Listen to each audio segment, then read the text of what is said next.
فاسألوا أهل الذكر إن كنتم لا تعلمون۔ بسم اللہ الرحمن الرحیم، السلام علیکم۔ فتویٰ آن کرنٹ ایشوز کے ساتھ میں ہوں آپ کا میزبان علی عمیس اور آپ دیکھ رہے ہیں پیغام ٹیلی ویژن۔ امید کرتے ہیں کہ آپ جہاں ہوں گے خوش ہوں گے، بخیریت ہوں گے اور اپنی زندگی کو نہایت اچھے طریقے سے گزارتے ہوں گے۔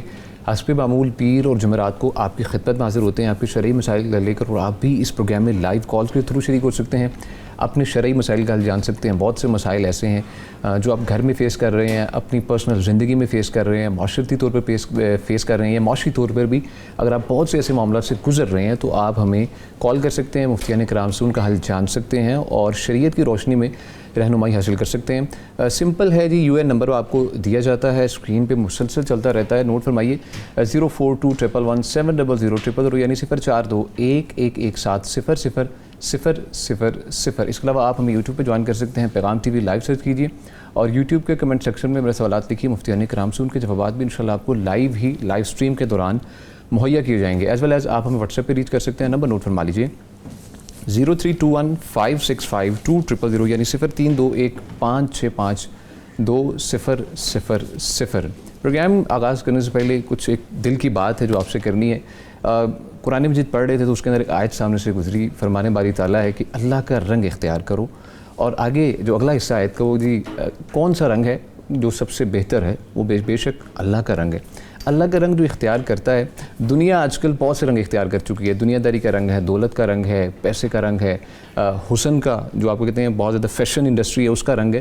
دنیا بہت سے رنگ اپنے آپ پہ وہ چڑھا چکی ہے، لیکن دین کیا کہتا ہے؟ ایک مومن کی نشانی یہ ہے کہ اللہ کا رنگ اختیار کرتا ہے، اور جب اللہ کا رنگ کوئی اختیار کر لے، سبحان اللہ کیا ہی خوبصورت رنگ ہے کہ بہت زیادہ دولت بھی آ جائے تو اس کے اندر تکبر نہیں آتا اور ظلم نہیں کرتا، اس کا دل نرم ہوتا ہے، عبادت کی طرف اس کا دل مائل ہوتا ہے، اور غصے کے اندر بھی نرمی اختیار کرتا ہے، مسکراتا ہے۔ یہ ہے جی اللہ کا رنگ۔ کوشش کریں اپنی زندگی میں اللہ کے رنگ کو لازمی شامل کریں، اور اللہ کے رنگ سے بہتر کوئی رنگ ہو نہیں سکتا۔ ہمارے ساتھ جو شخصیات موجود ہیں ان کی جانب بڑھیں گے، ان کا تعارف آپ کو کرواتے چلیں۔ اسٹوڈیوز میں پہلی شخصیت فضیلت الشیخ مفتی عبدالولی خان صاحب، ممبر پیغام فتویٰ کونسل ہیں۔ مفتی صاحب السلام علیکم۔ وعلیکم السلام۔ خوش آمدید مفتی صاحب، کیسی طبیعت آپ کی؟ جی الحمدللہ، کرم ہے جی، ہمیشہ کی طرح آپ کو دیکھ کے خوشی ہوئی الحمدللہ۔ اللہ تعالیٰ آپ کو خوش رکھے۔ اور ان کے ساتھ آج جو دوسرے مہمان ہیں جی فضیلت الشیخ مفتی نجیب اللہ طارق صاحب حفظہ اللہ تعالیٰ، انہیں بھی خوش آمدید کہتے ہیں۔ مفتی صاحب السلام علیکم۔ وعلیکم السلام مفتی ورحمۃ صاحب اللہ۔ کیسے مزاج ہیں آپ کے؟ جی الحمدللہ، بڑی خوشی ہوئی آپ کو بھی دیکھ کر، جی اللہ تعالیٰ آپ کو بھی اپنی خاص حفاظت میں رکھے۔ مفتی عبدالولی خان صاحب، شیخ محترم سوالات کی جانب بڑھیں گے۔ جی جو سوال ہے پوچھا ہی گیا ہے کہ کیا عورت ملازمت کے لیے بیرون ملک یا بیرون شہر محرم کے بغیر جا سکتی ہے؟ سب سے پہلا، اور دوسرا حصہ سوال کیا ہے کہ جدید حالات میں اس کی کیا صورت ہو سکتی ہے؟ الحمدللہ رب العالمین، والصلاة والسلام علی سید المرسلین وعلی آلہ وصحبہ اجمعین، اما بعد۔ یہ سوال، اس کا جو جواب ہے تھوڑا سا تفصیل طلب ہے، جی سر۔ تو میں اس کی تفصیل میں جا کر آخر میں جو ہمیں جو بات سمجھ آئی ہے وہ بیان کرتے ہیں۔ ٹھیک ہے سر۔ جمہور اہل علم کا یہ کہنا ہے کہ جو سفر ہے اور جس کو شرعی طور پر سفر کہتے ہیں، اس مسافت میں عورت محرم کے بغیر جا نہیں سکتی، ٹھیک ہے۔ اور دلیل دیتے ہیں کہ اللہ کے نبی صلی اللہ علیہ وسلم نے فرمایا لا تسافر المرأة الا مع ذی محرم، عورت سفر نہیں کر سکتی مگر محرم کے ساتھ، یعنی عورت سفر نہ کرے مگر اپنے محرم کے ساتھ۔ یہ صحیح بخاری، صحیح مسلم اور دیگر کتب کی حدیث ہے اور صحیح حدیث ہے۔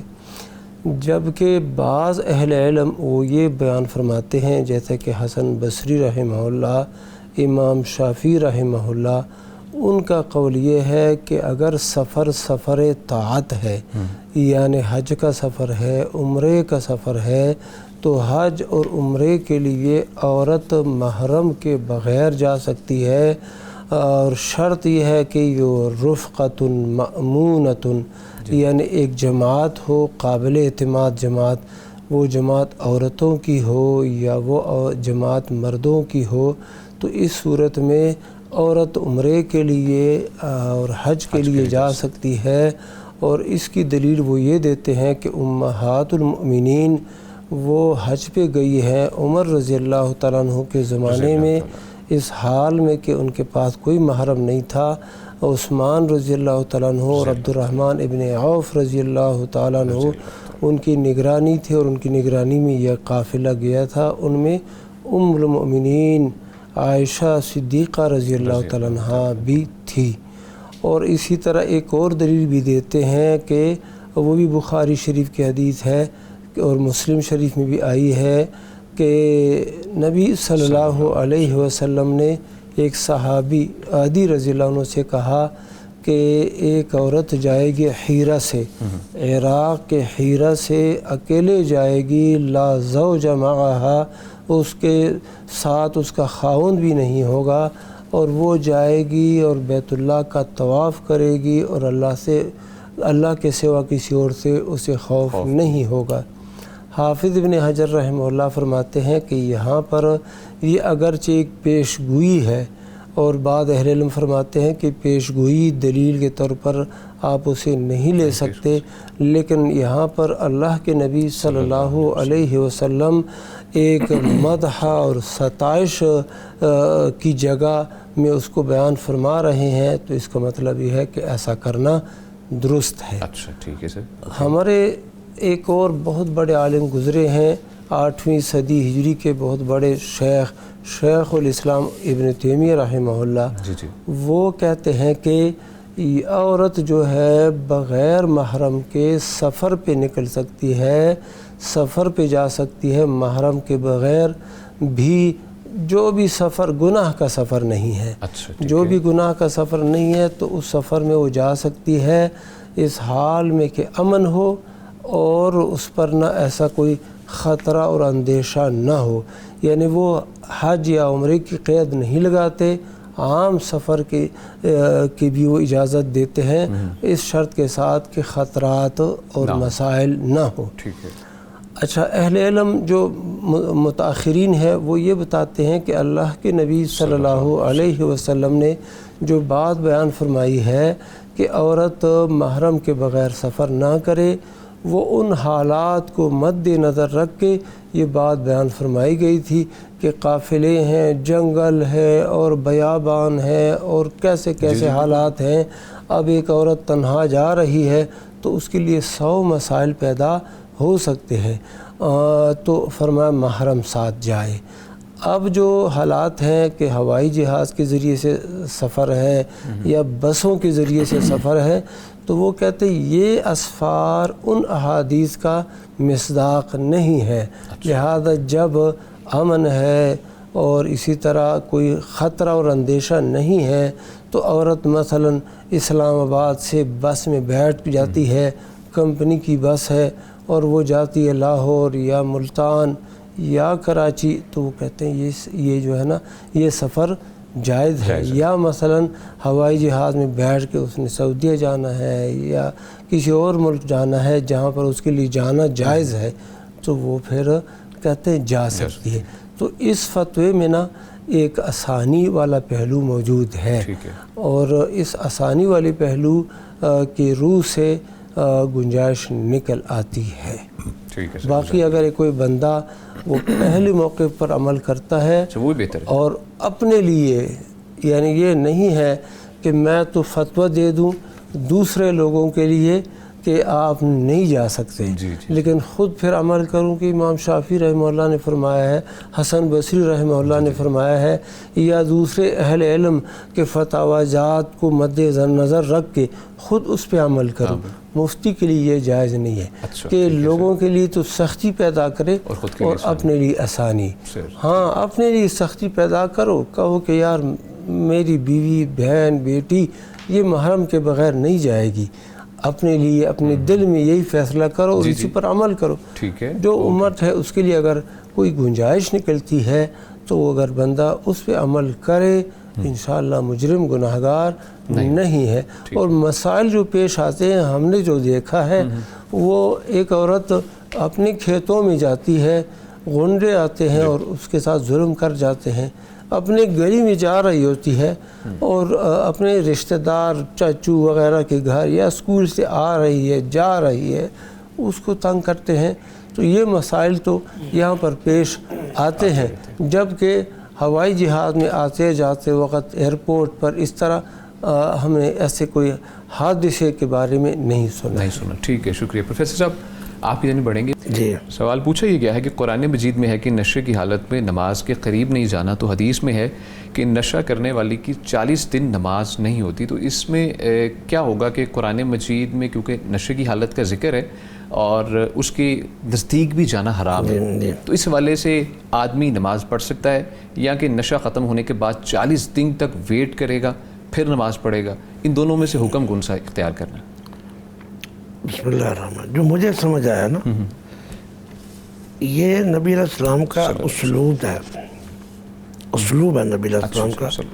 کسی چیز کی برائی بیان کرنے کے لیے یا لوگوں کو خوف دلانے کے لیے آپ بعض اوقات ایسے ڈراوے دیتے تھے. مثلا کہ جب امام ممبر پہ چڑھ جاتا ہے اس کے بعد کسی کا نام خطبے میں لکھا نہیں جاتا. بالکل صحیح. اب اس کا مطلب یہ نہیں ہے کہ وہ نماز پڑھے گا ہی نہیں، بالکل ہی چھوڑ دے گا. نہیں. اس کا مطلب یہ ہے جو نماز کے فوائد، جو برکات، وہ اس کو حاصل نہیں ہوں گی. البتہ جو نماز کا فرض اس کے اوپر تھا وہ اس کے پڑھنے سے فرض ساقط ہو جائے گا انشاءاللہ، فرض. انشاءاللہ. لیکن جو نماز کی برکات تھی نا قبول نہیں ہوں گی. اس سے مراد وہ جو انعامات مل رہے تھے ایکسٹرا، ہاں جی، ایکسٹرا انعامات، وہ نہیں ملیں گے اس کو. یہ اس سے مراد مجھے تو یہ سمجھ آئیے. جی. اور بھی اس طرح حضور صلی اللہ علیہ وسلم کئی چیزوں میں سختی فرماتے ہیں. جی. تو ہمیں اختیار کیا کرنا ہے شیخ؟ اختیار 40 دن کا ویٹ کریں کہ شروع کر دیں؟ نہیں، نماز چھوڑنی نہیں. اگر غلطی ہو چکی ہے کچھ بھی ہے فوراً اختیار.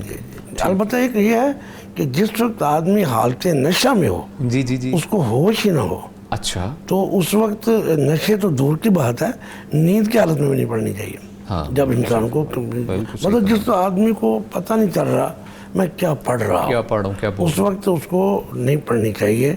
نشے کا گناہ الگ ہے، شراب کا گناہ الگ ہے. اور یہ ایک چیز ساتھ ویسے بتا دی کہ نماز تو پاکیزگی ہے، اور تم نے ایک ام الخبائث تمہارے ابھی منہ سے آ رہی ہے، اور یعنی کہ شراب کی کہتے ہیں ایک بدبو ہے. تو لہسن اور پیاز جو حلال ہیں وہ کھا کے کہا مسجد میں نہ جاؤ. مسجد اور شراب بھی کس طرح جا سکتے ہیں؟ بالکل. جزاک اللہ خیر. شیخ مفتی صاحب فرمائیے اس بارے میں. ہاں جی، کلام کا وہ تصویہ تو شیخ صاحب نے کر دیا. ہاں جی بالکل، الحمدللہ. میں تھوڑا سا یہ بتا دوں جی سر کہ وَلَا تَقْرَبُوا الصَّلَاةَ وَأَنْتُمْ سُكَارَىٰ حَتَّىٰ تَعْلَمُوا مَا تَقُولُونَ. یہ آیت کریمہ جو نازل ہوئی ہے یہ اس وقت یہ شراب پینا جو ہے نا، نشہ کرنا، شراب پینا یہ جائز تھا. یہ اس وقت آیت کریمہ، یہ اس وقت کی آیت کریمہ ہے. اچھا ٹھیک ہے. اور یہ کہا گیا کہ آپ نے اگر شراب پینی بھی ہے نا تو نمازوں کے اوقات سے آگے پیچھے کر دو. اچھا. لیکن اس وقت نہیں. تو یہ حکم اس وقت کا ہے. بعد میں سورہ مائدہ کی آیت نازل ہوئی اور شراب بالکلیہ حرام کر دی گئی کہ اب یہ شراب جو ہے یہ حرام ہے. فَهَلْ أَنْتُمْ مُنْتَهُونَ. تو شراب کی حرمت سے پہلے کا یہ ہے کہ تم نماز کے قریب مت جاؤ، نماز پڑھو گے پتہ نہیں کیا بولو گے. حَتَّىٰ تَعْلَمُوا مَا تَقُولُونَ، یہاں تک کہ تم جان لو کہ تم کیا کہتے ہو. ایک بات. اور یہ جو دوسری حدیث ہے کہ جس نے شراب پی لی تو اس کے بعد اس کے 40 دن کی نماز قبول نہیں ہوگی. شیخ صاحب نے فرما دیا کہ وہ مزید اجر اور انعامات جو ہے ان سے یہ محروم ہوگا. یہ جو قبول ہے نا، قبول، یہ فقہاء اور شرائع حدیث کے اصطلاح میں قبول کی 2 قسمیں ہیں. ایک کو کہتے ہیں قبول اجابت اور ایک کو کہتے ہیں قبول اصابت. قبول اجابت کا مطلب یہ ہے کہ وہ نماز بھی اللہ کے ہاں قبول ہو، وہ عمل بھی اللہ کے ہاں قبول ہو، اور اس پر انعامات اور ثواب کا جو ہے نا وہ بھی اضافہ ہو. اور ایک ہے قبول اصابت. قبول اصابت کا مطلب یہ ہے کہ آپ کی جو ذمہ داری ہے وہ ذمہ داری تو آپ نے ادا کرنی ہے. جی بالکل. ہاں مزید آپ کو وہ انعامات نہیں ملیں گے. تو یہاں پر جو فرمایا گیا نا کہ 40 دن نماز اس کی قبول نہیں ہوگی، اس کا مطلب یہ کہ قبول اجابت نہیں ہے. مزید انعامات اس بندے کو ملیں گے نہیں، لیکن اس کی جو ذمہ داری ہے وہ ادائیگی وہ کرے گا. ٹھیک ہے سر. اچھا شیخ محترم وہ توبہ کر لیتا ہے تو اس صورت میں بھی یہی ہے کہ 40 دن تک نماز کا جو معاملہ ہے؟ ہاں جب بندہ توبہ کر لے، پکی توبہ، پکی توبہ ہو، توبۃ النصوح ہو، تو اس صورت میں ایسا ہی ہے جیسے اس بندے نے گناہ کیا ہی نہیں. الحمدللہ. تو اب یہ نئے سرے سے اپنا سلسلہ چلائے. الحمدللہ. جزاک اللہ خیر. بہت شکریہ. شیخ پوچھا یہ گیا ہے کہ پچھلے سال کچھ لوگ کینیا سے براستہ پاکستان حج پر جانا چاہتے تھے. پاکستانی ایجنٹ نے کہا کہ کوٹا پورا ہو چکا ہے، مگر بعد میں انہیں کال کی گئی کہ 2.5 لاکھ پر ہیڈ 2.5 لاکھ روپے پر ہیڈ اضافی دے تو ہو جائے گا. تو ایجنٹ کا ایسے اضافی پیسے لینا اور ہمارا دینا رشوت میں تو نہیں آتا. شیخ محترم اجازت سے کالر کو ایڈ کرتے چلیں. جزاک اللہ خیر. بہت شکریہ. لائیو کالر ہمارے ساتھ موجود ہیں. السلام علیکم. السلام علیکم. عبدالرحمان صاحب فیصل آباد سے ہمارے ساتھ موجود ہیں.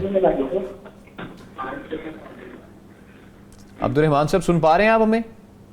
جی سر. سر کیسی طبیعت آپ کی؟ جی سر میرا مفتی صاحب سے سوال یہ ہے. جی میں عبدالرحمان بات کر رہا ہوں فیصل آباد سے. جی عبدالرحمان صاحب ٹی وی کے والیوم کو بند کر لیجئے. جی شکریہ. فرمائیے کیا سوال ہے آپ کا؟ جی سر میرا سوال یہ ہے کہ آج کل ایسے احرام آئے ہوئے ہیں جو پہنے جا سکتے ہیں لیکن ان کو سلائی نہیں لگی ہوئی، وہ ہے تو ان سلے، وہ بنے ہی ایسے ہیں، تو کیا ان کا استعمال کیا جا سکتا ہے؟ ایسے کیا چیز ہے یہ؟ احرام، لباس احرام. ٹھیک ہے. اور اس کے علاوہ کوئی سوال عبدالرحمان صاحب آپ کا؟ اور دوسرا میرا سوال یہ ہے، ایک اور ہے کہ اگر احرام کی چادر چھوٹی پڑ گئی ہے اور اس کے ساتھ کوئی دوسری ایڈ کی جاتی ہے کسی اور کلر کی، بس اگر کوئی ایسی صورت بن جائے تو؟ ٹھیک ہے جی. بہت شکریہ. عبدالرحمان صاحب ہمارے ساتھ موجود تھے فیصل آباد سے. شیخ مفتی عبدالعلی خان صاحب فرمائیے گا. شیخ محترم جی جو آخری بات انہوں نے بیان کی کہ لباس احرام جو ہے وہ چھوٹا پڑ جائے، کم پڑ جائے تو اس کے ساتھ دوسرا ایڈ کر سکتے ہیں کسی اور کلر میں. رنگ بھی کوئی اور. تو یاد رکھیں یہ سفید کلر جو ہے نا، وائٹ کلر، یہ احرام یہ افضل ہے، بہتر ہے. ٹھیک ہے. باقی کسی بھی کلر کا آپ احرام پہن سکتے ہیں. مردوں کے لیے جو رنگ جائز ہے وہ مالٹا زعفرانی کلر کے علاوہ باقی سارے کلر جائز ہیں. آپ سبز رنگ کا، نیلے رنگ کا، آسمانی کلر جو بھی ہے وہ پہن لیں اور اس کے ساتھ وہ کر لیں. اور اگر ملا کے آپ یہ کرتے ہیں وہ کلر کوئی اور ہے کوئی مسئلہ نہیں. اچھا ٹھیک. چادر اوپر والی چادر کوئی کسی اور کلر کی ہے، نیچے جو ہے نا وہ کسی اور کلر کی، جائز ہے. لیکن افضل اور بہتر اور برتر وہ سفید لباس ہے کہ آپ کی یہ دونوں چادر سفید ہوں. اچھا پہلا سوال انسٹچ لباس احرام جو سٹچ نہیں ہوتا، سلا نہیں ہوتا، انسلا ہوتا ہے، تو کہتے ہیں اس کا کیا طریقہ کار ہے؟ یہ اس کی صورت ہمیں کوئی نظر آتی نا تو پھر ہم بتا سکتے تھے کہ یہ کیسا ہے. یہ سلا انسلا کا مطلب کیا ہے؟ جی سر. سلا انسلا کا مطلب یہ ہے کہ ایک جو انسان کی باڈی کے مطابق جو لباس سلائی ہوتا ہے، جیسے کہ ہم قمیض سلائی کرتے ہیں، یہ کوٹ آپ نے پہنا ہوا ہے، شلوار اس طرح پہنتے ہیں، یہ انسانی جسم کے وہ مطابق اس کی سلائی ہوتی ہے. اچھا یہ جو چادریں ہوتی ہیں ان کی بھی سلائی تو ہوتی ہے نا، جو اس کے اطراف ہوتے ہیں، جوانب ہوتے ہیں، ان کی سلائی ہوتی ہے، لیکن ان کی یہ سلائی انسانی جسم کے اعضاء کے مطابق نہیں ہوتی. تو اگر یہ احرام کا لباس اس قسم کا ہے کہ وہ اعضاء کے مطابق سلائی اس کی نہیں ہوئی ہے تو پہن لے. اور اگر کوئی ایسی صورت ہے کہ وہ شلوار ٹائپ چیز بن گئی ہے یا قمیض ٹائپ چیز بن گئی ہے، پھر اس سے آپ نے اجتناب کرنا ہے. ٹھیک ہے. پروفیسر صاحب فرمائیے گا اس بارے میں، کیونکہ بہت سے آج کل آپ کو پتہ ہے آگے سے کور اپ کرنے کے لیے ہوتا ہے، تو اس حوالے سے فرمائیے گا. اچھا سب سے پہلے بات یہ ہے کہ 30-40 لاکھ لوگ حج کرتے ہیں. الحمدللہ. لیکن آپ نے کبھی دیکھا ہے کسی نے سفید کے علاوہ کوئی اور رنگ پہنا ہوا؟ نہیں سر، آج تک اتفاق ایسا نہیں. تو گویا اس کو ہم کہہ سکتے ہیں کہ عملی اجماع ہو چکا ہے اب اس پر، الحمدللہ عملی اجماع ہو چکا ہے اس پر جی جی کہ اب کوئی پہنتا ہی نہیں ہے، بالکل پہنتا ہی نہیں، بالکل بالکل نہیں پہنتا۔ اب یہ اس کے بعد ایک صورت ہوتی ہے کہ کوئی اچانک کوئی ایسی صورت بن گئی، کوئی آدمی حج پہ گیا ہے، اس کے پاس ایک ہی جوڑا تھا، وہ خراب ہو گیا تو دوسری کوئی چادر پہن لے ٹھیک ہے، ورنہ عملی اجماع ہو چکا ہے۔ ہم نے نہیں 40 ہمیں بھی عرصہ ہی ہو گیا حج کرتے، بے شک تو ہم نے دیکھا نہیں کسی کو آج تک کس نے دوسرے رنگ کا پہنا ہو۔ جی ٹھیک تو وہ باقی رہا سلائی والا مسئلہ، اسٹچ والا تو بات یہ ہے کہ ہمیں عام طور پہ لکھتے ہیں جی ان سلی 2 چادریں، وہ ایک رواج ہے۔ ہاں اصل مسئلہ یہ ہے جس طرح کہ مفتی صاحب نے بتایا کہ نہ قمیض ہو نہ قمیض سے ملتا جلتا ہو، ہاں ٹھیک نہ شلوار ہو نہ شلوار سے ملتا جلتا ہو، اوکے بس یہ اس کا تھا۔ جزاک اللہ خیر، بہت شکریہ۔ لائیو کالر ہمارے ساتھ موجود ہیں، السلام علیکم۔ عمر خطاب صاحب ہمارے ساتھ موجود ہیں سرگودا سے۔ وعلیکم السلام۔ عمر بھائی کیا حال ہے آپ کا؟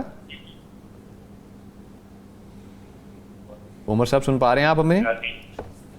جی الحمدللہ، پیارے بھائی ٹھیک ہیں؟ الحمدللہ، اللہ کا شکر، اللہ کا خاص کرم۔ فرمائیے کیا جی سوال پیارے ہے؟ بھائی ٹھیک ہیں؟ جی جی فرمائیے کیا سوال ہے؟ بات یہ کرنی تھی کہ پیارے بھائی جو نا ہوتا ہے نا سائے کا مسئلہ ہو جاتا ہے نا، تو بعض لوگ کہہ دیتے ہیں کہ اپنا جو ہے نا اپنا بڑا گوشت نہیں کھانا۔ کیا کہہ رہے ہیں؟ بعض لوگ کیا کہتے تھے؟ سائے کا مسئلہ ہو جاتا ہے نا کسی کو، مرد کو یا عورت کو، جی جی بالکل، تو بعض لوگ کہہ دیتے ہیں کہ بڑا گوشت نہیں گھر میں لانا۔ ہاں ٹھیک ہے، اوکے ٹھیک ہے، تو اس میں پوچھنا یہ تھا کہ وہ قربانی جو ہوتی ہے اس کا گوشت ہم گھر لا سکتے ہیں یا نہیں لا سکتے ہیں؟ اچھا جی ٹھیک ہے۔ عمر خطاب صاحب بہت شکریہ، سرگودا سے ہمارے ساتھ موجود تھے۔ پروفیسر صاحب فرمائیے گا، پوچھا یہ ہے کہ جی سائے کا معاملہ ہو تو کہا یہ جاتا ہے بڑا گوشت گھر نہیں لانا، تو اب قربانی کی ہے تو وہ بھی گوشت گھر کیا نہیں لائیں گے، اور اس میں صداقت کیا ہے، شریعت کی رہنمائی ہے؟ یہ میرے لیے تو پہلا موقع ہے کہ میں نے سنا ہے کہ بڑا گوشت گھر میں نہیں لانا۔ ہم یہ تو سنتے آئے تھے کہ بڑا گوشت نہیں کھانا، بعض بیماریاں ایسی ہیں، دل کی بیماریاں یا بواسیر کی بیماری ہے، اس میں لوگ کہتے ہیں، لیکن کہ کیا بڑے گوشت کی وجہ سے کوئی یا تو وہ ڈاکٹر کہہ دے جی یا نبی علیہ السلام کی کوئی حدیث کہہ دے تو پھر تو ہم مان لیں گے، لیکن ایک آدمی کہتا ہے جی کہ گوشت کی وجہ سے آپ کے گھر میں یہ مسئلہ ہو رہا ہے، جی تو یہ میرے علم میں نہیں ہے، میں نے تو نہیں ایسا سنا۔ تو اگر کوئی ڈاکٹر نے کہہ دیا کہ مسئلہ ہے یا تمہارے گھر میں تمام بچوں کو بلڈ پریشر ہے یا کولیسٹرول کا مسئلہ ہے تو تم گھر میں نہ لاؤ، یا کوئی حدیث ہو، تو ورنہ ہمارے لیے میرے علم میں نہیں ہے کہ گائے کے گوشت میں کچھ جن آ جاتے ہیں۔ اچھا ٹھیک ہے، مفتی عبدالولی خان صاحب شیخ فرمائیے گا اس بارے میں آپ بھی۔ جی ہمارے بھائی کا شیخ صاحب کے علم میں نہیں ہے تو ہمارے علم میں کیا ہو سکتا ہے؟ یہ ایک جو یہ کاہن قسم کے لوگ نہیں ہوتے، ہاں ہاں بالکل، کاہن، عراف، جادوگر، وہ اپنے شیاطین کو خوش کرنے کے لیے اور شیاطین کی بات ایک طرح سے منوانے کے لیے یہ کام کرتے ہیں۔ وہ کہتے ہیں آپ کے گھر پہ سایہ ہے، لہذا اب آپ نے اس سایہ کو ختم کرنے کے لیے یہ بات ماننی ہے، یہ بات ان کی شیاطین نے ان کو کہی ہوتی ہے کہ چلو اور قابو تو نہیں آتے نا، تو کم از کم یہ کام کر لے، بڑا گوشت نہیں کھانا۔ اچھا کھانے کی بات تو اب اور ہو گئی، اب تو یہ ہے کہ گھر میں بھی نہیں لانا۔ ہاں بالکل، تو پہلی بات ہی غلط ہے، یہ شیاطین کی بات ہے، یہ کاہنوں کی بات ہے، یہ جادوگروں کی بات ہے، ان کی یہ بات ہی غلط ہے۔ اور جب بات غلط ہے تو آپ اپنے گھر میں یہ گوشت لا بھی سکتے ہیں، اس کو پکا بھی سکتے ہیں۔ ڈاکٹر صاحبان جو کہتے ہیں کہ یہ نہ کھاؤ، حکیم صاحبان بھی بات کہتے ہیں، وہ ایک طبی مسئلہ ہوتا ہے، پرہیز کے طور پر آپ کو یہ بتاتے ہیں، اور اس کا حل بھی وہ بتاتے ہیں کہ بڑا گوشت ایسے سارا صرف خالص بڑا گوشت ہے یہ نہیں کھانا، ہاں ٹینڈے اور کدو اور اس طرح کی چیزیں مکس کر کے کھا لیں، پھر اس کی جو نا گرمی وہ ختم ہو جاتی ہے۔ وہ ایک طبی مسئلہ ہے، میڈیکل کا مسئلہ ہے۔ باقی آپ قربانی کا گوشت لے آئیں، اپنے فریج میں بھی ویسے معاشی مسئلہ ہے، ٹھیک ہے سر، وہ اس کا جی عامل آدمی کا نا جی چھوٹا کھانے کو کر رہا ہے، ہاں میں چھوٹا گوشت کھاؤں تو وہ بہانہ یہ بناتا ہے نا۔ بالکل سر، پروفیسر صاحب شکریہ جی، جزاک اللہ خیر۔ کالر ہے جی، السلام علیکم۔ السلام علیکم. وعلیکم السلام. انعام الحق صاحب ہیں فیصل آباد سے. انعام صاحب کیسے ہیں آپ جی؟ جی الحمدللہ. فرمائیے کیا سوال ہے آپ کا؟ میرا سوال تھا کہ مسجد میں خرید و فروخت ہو سکتی ہے؟ اچھا جی, مسجد میں خرید و فروخت, ٹھیک ہے جی, بہت شکریہ کال کرنے کے لیے. انعام الحق صاحب فیصل آباد سے مرسد موجود تھے. مفتی عبدالولی خان صاحب. شیخ نہیں, مسجد کے اندر خرید و فروخت بے اس سے اللہ کے نبی صلی اللہ علیہ وسلم نے منع فرمایا ہے. اچھا, اور جب منع فرمایا ہے لہذا یہ ہم نہیں کریں گے یہ کام. اچھا اچھا ٹھیک. نہ چاہے وہ چیز جو ہے نا مسجد کے اندر آپ لے آتے ہیں, مبیعہ سودا مسجد کے اندر لے آئے فروخت کرتے ہیں, وہ بھی جائز نہیں ہے. بات چیت کرتے ہیں اور چیز وہ آپ کی جو ہے نا سودا پلاٹ وغیرہ کسی اور جگہ میں ہے, وہ بھی آپ یہاں پر نہیں کریں گے. آپ مسجد سے نکلیں گے.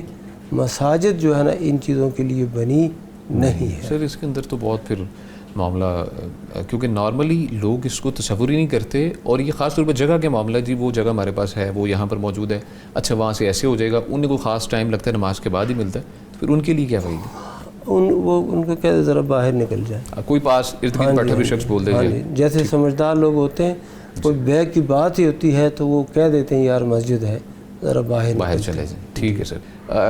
نارملی جیسے شیخ نے فرمایا کچھ ہلکی پھلکی بیسک سی, کچھ چلتے پھرتے نکلتے ہوئے بیٹھتے ہوئے اچانک کوئی پوچھ لیتا ہے, اچھا یار وہ آپ کو کام کہا تھا. یہ اس طرح دیکھیں نا جی, حضور صلی اللہ علیہ وسلم نے مسجد میں گم شدہ چیز کا اعلان کرنے سے منع کیا نا. منع فرمایا؟ منع, کوئی کا اعلان نہیں کرتا مسجد میں. سر یہ تو نارمل ہے آج کل دیکھیں نا بچہ گم ہو گیا ہے, یا وہ سر وہ بھی اعلانات ہوتے ہیں. فار ایگزامپل خاص طور جمعے کے روز کوئی گلاسز بھول جاتا ہے, گھڑی بھول جاتا ہے, تو اس کے بارے میں امام کی طرف سے کہا جاتا ہے یا خطیب یہ کسی کا کو بھول گیا ہے, آپ تشریف لائیں اور لے لیں ہم سے, ایسے کہا جاتا ہے. شیخ ایک ہے نا گمشدہ چیز. جی, گمشدہ چیز کے بارے میں تو یہی ہے کہ اللہ کے نبی صلی اللہ علیہ وسلم نے فرمایا من ینشد ضالۃ فی المسجد, جو گمشدہ چیز کو ڈھونڈتا ہے اس کا اعلان کرتا ہے مسجد میں, جی جی, تو اسے کہہ دو لا ردہ اللہ علیک, اللہ تجھے یہ واپس نہ کرے, تجھے یہ نہ ملے.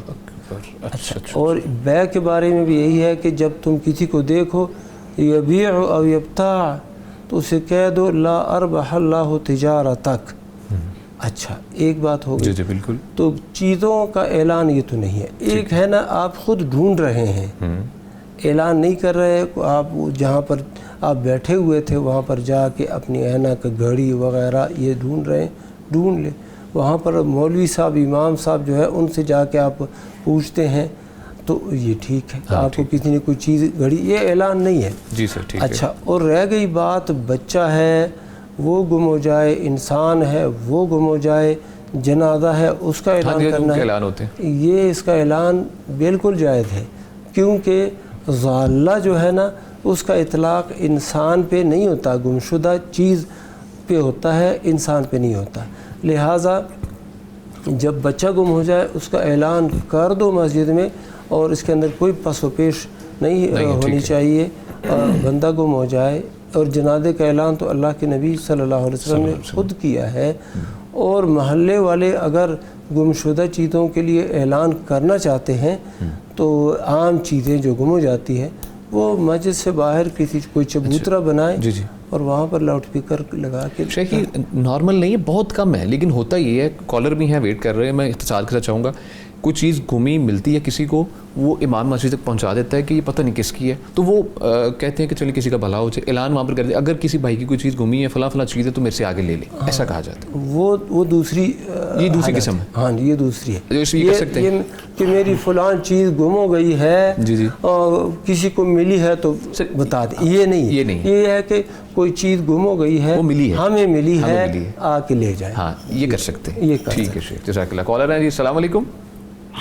جی وعلیکم السلام. ہارون صاحب ہے ہمارے ساتھ موجود. کہاں سے ہیں ہارون صاحب آپ؟ جی اوکاڑا سے. اوکاڑا سے. کیسے ہیں آپ؟ الحمدللہ سر. فرمائیے کیا سوال ہے جی؟ سر میرا مفتی صاحب سے یہ سوال ہے کہ یو اے ای میں اور عرب ممالک میں نا, سعودی عرب وغیرہ میں, جی جی, ایک بندہ نماز پڑھ رہا ہوتا ہے, مسجد میں کھڑا ہوتا ہے, اور ایک دوسرا آ کر اس کے ساتھ کھڑا ہو جاتا ہے اور اس کو کہتا ہے کہ اب تم میرے امام ہو اور نماز کرواؤ. اور عربی میں کہتے ہیں انت امام. ٹھیک ہے، اور اس کو اشارہ بھی کر دیتا ہے کہ نماز کرواؤ. جی جی، تو کیا اس طرح، اور پھر وہ امامت کروا دیتا ہے، تو کیا اس طرح امامت کروانا یا امامت کے لیے کہنا یہ جائز ہے، درست ہے؟ ٹھیک ہے، بہت شکریہ ہارون صاحب، آپ نے ہمیں کال کی، اوکاڑا سے ہمارے ساتھ موجود تھے شیخ مفتی عبدالولی خان صاحب. شیخ فرمائیے. ہاں جی، بلا شبہ یہ عمل درست ہے اور ایسا ہی ہونا چاہیے، اور یہ عمل بر صغیر کے اندر، پاکستان کے اندر، تمام ممالک کے اندر بھی یہ ہونا چاہیے.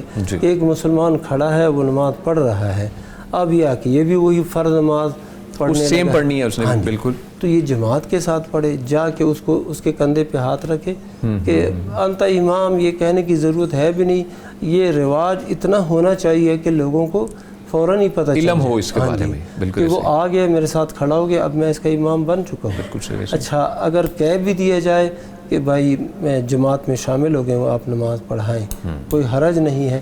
آپ اس کے ساتھ ایک بندے ہیں تو ایک جڑ کے کھڑے ہو جائیں ساتھ مل کے، اور اگر دو ہیں تو پیچھے ان کے کھڑے ہو جائیں اور ان کو بتا دیں. ٹھیک ہے.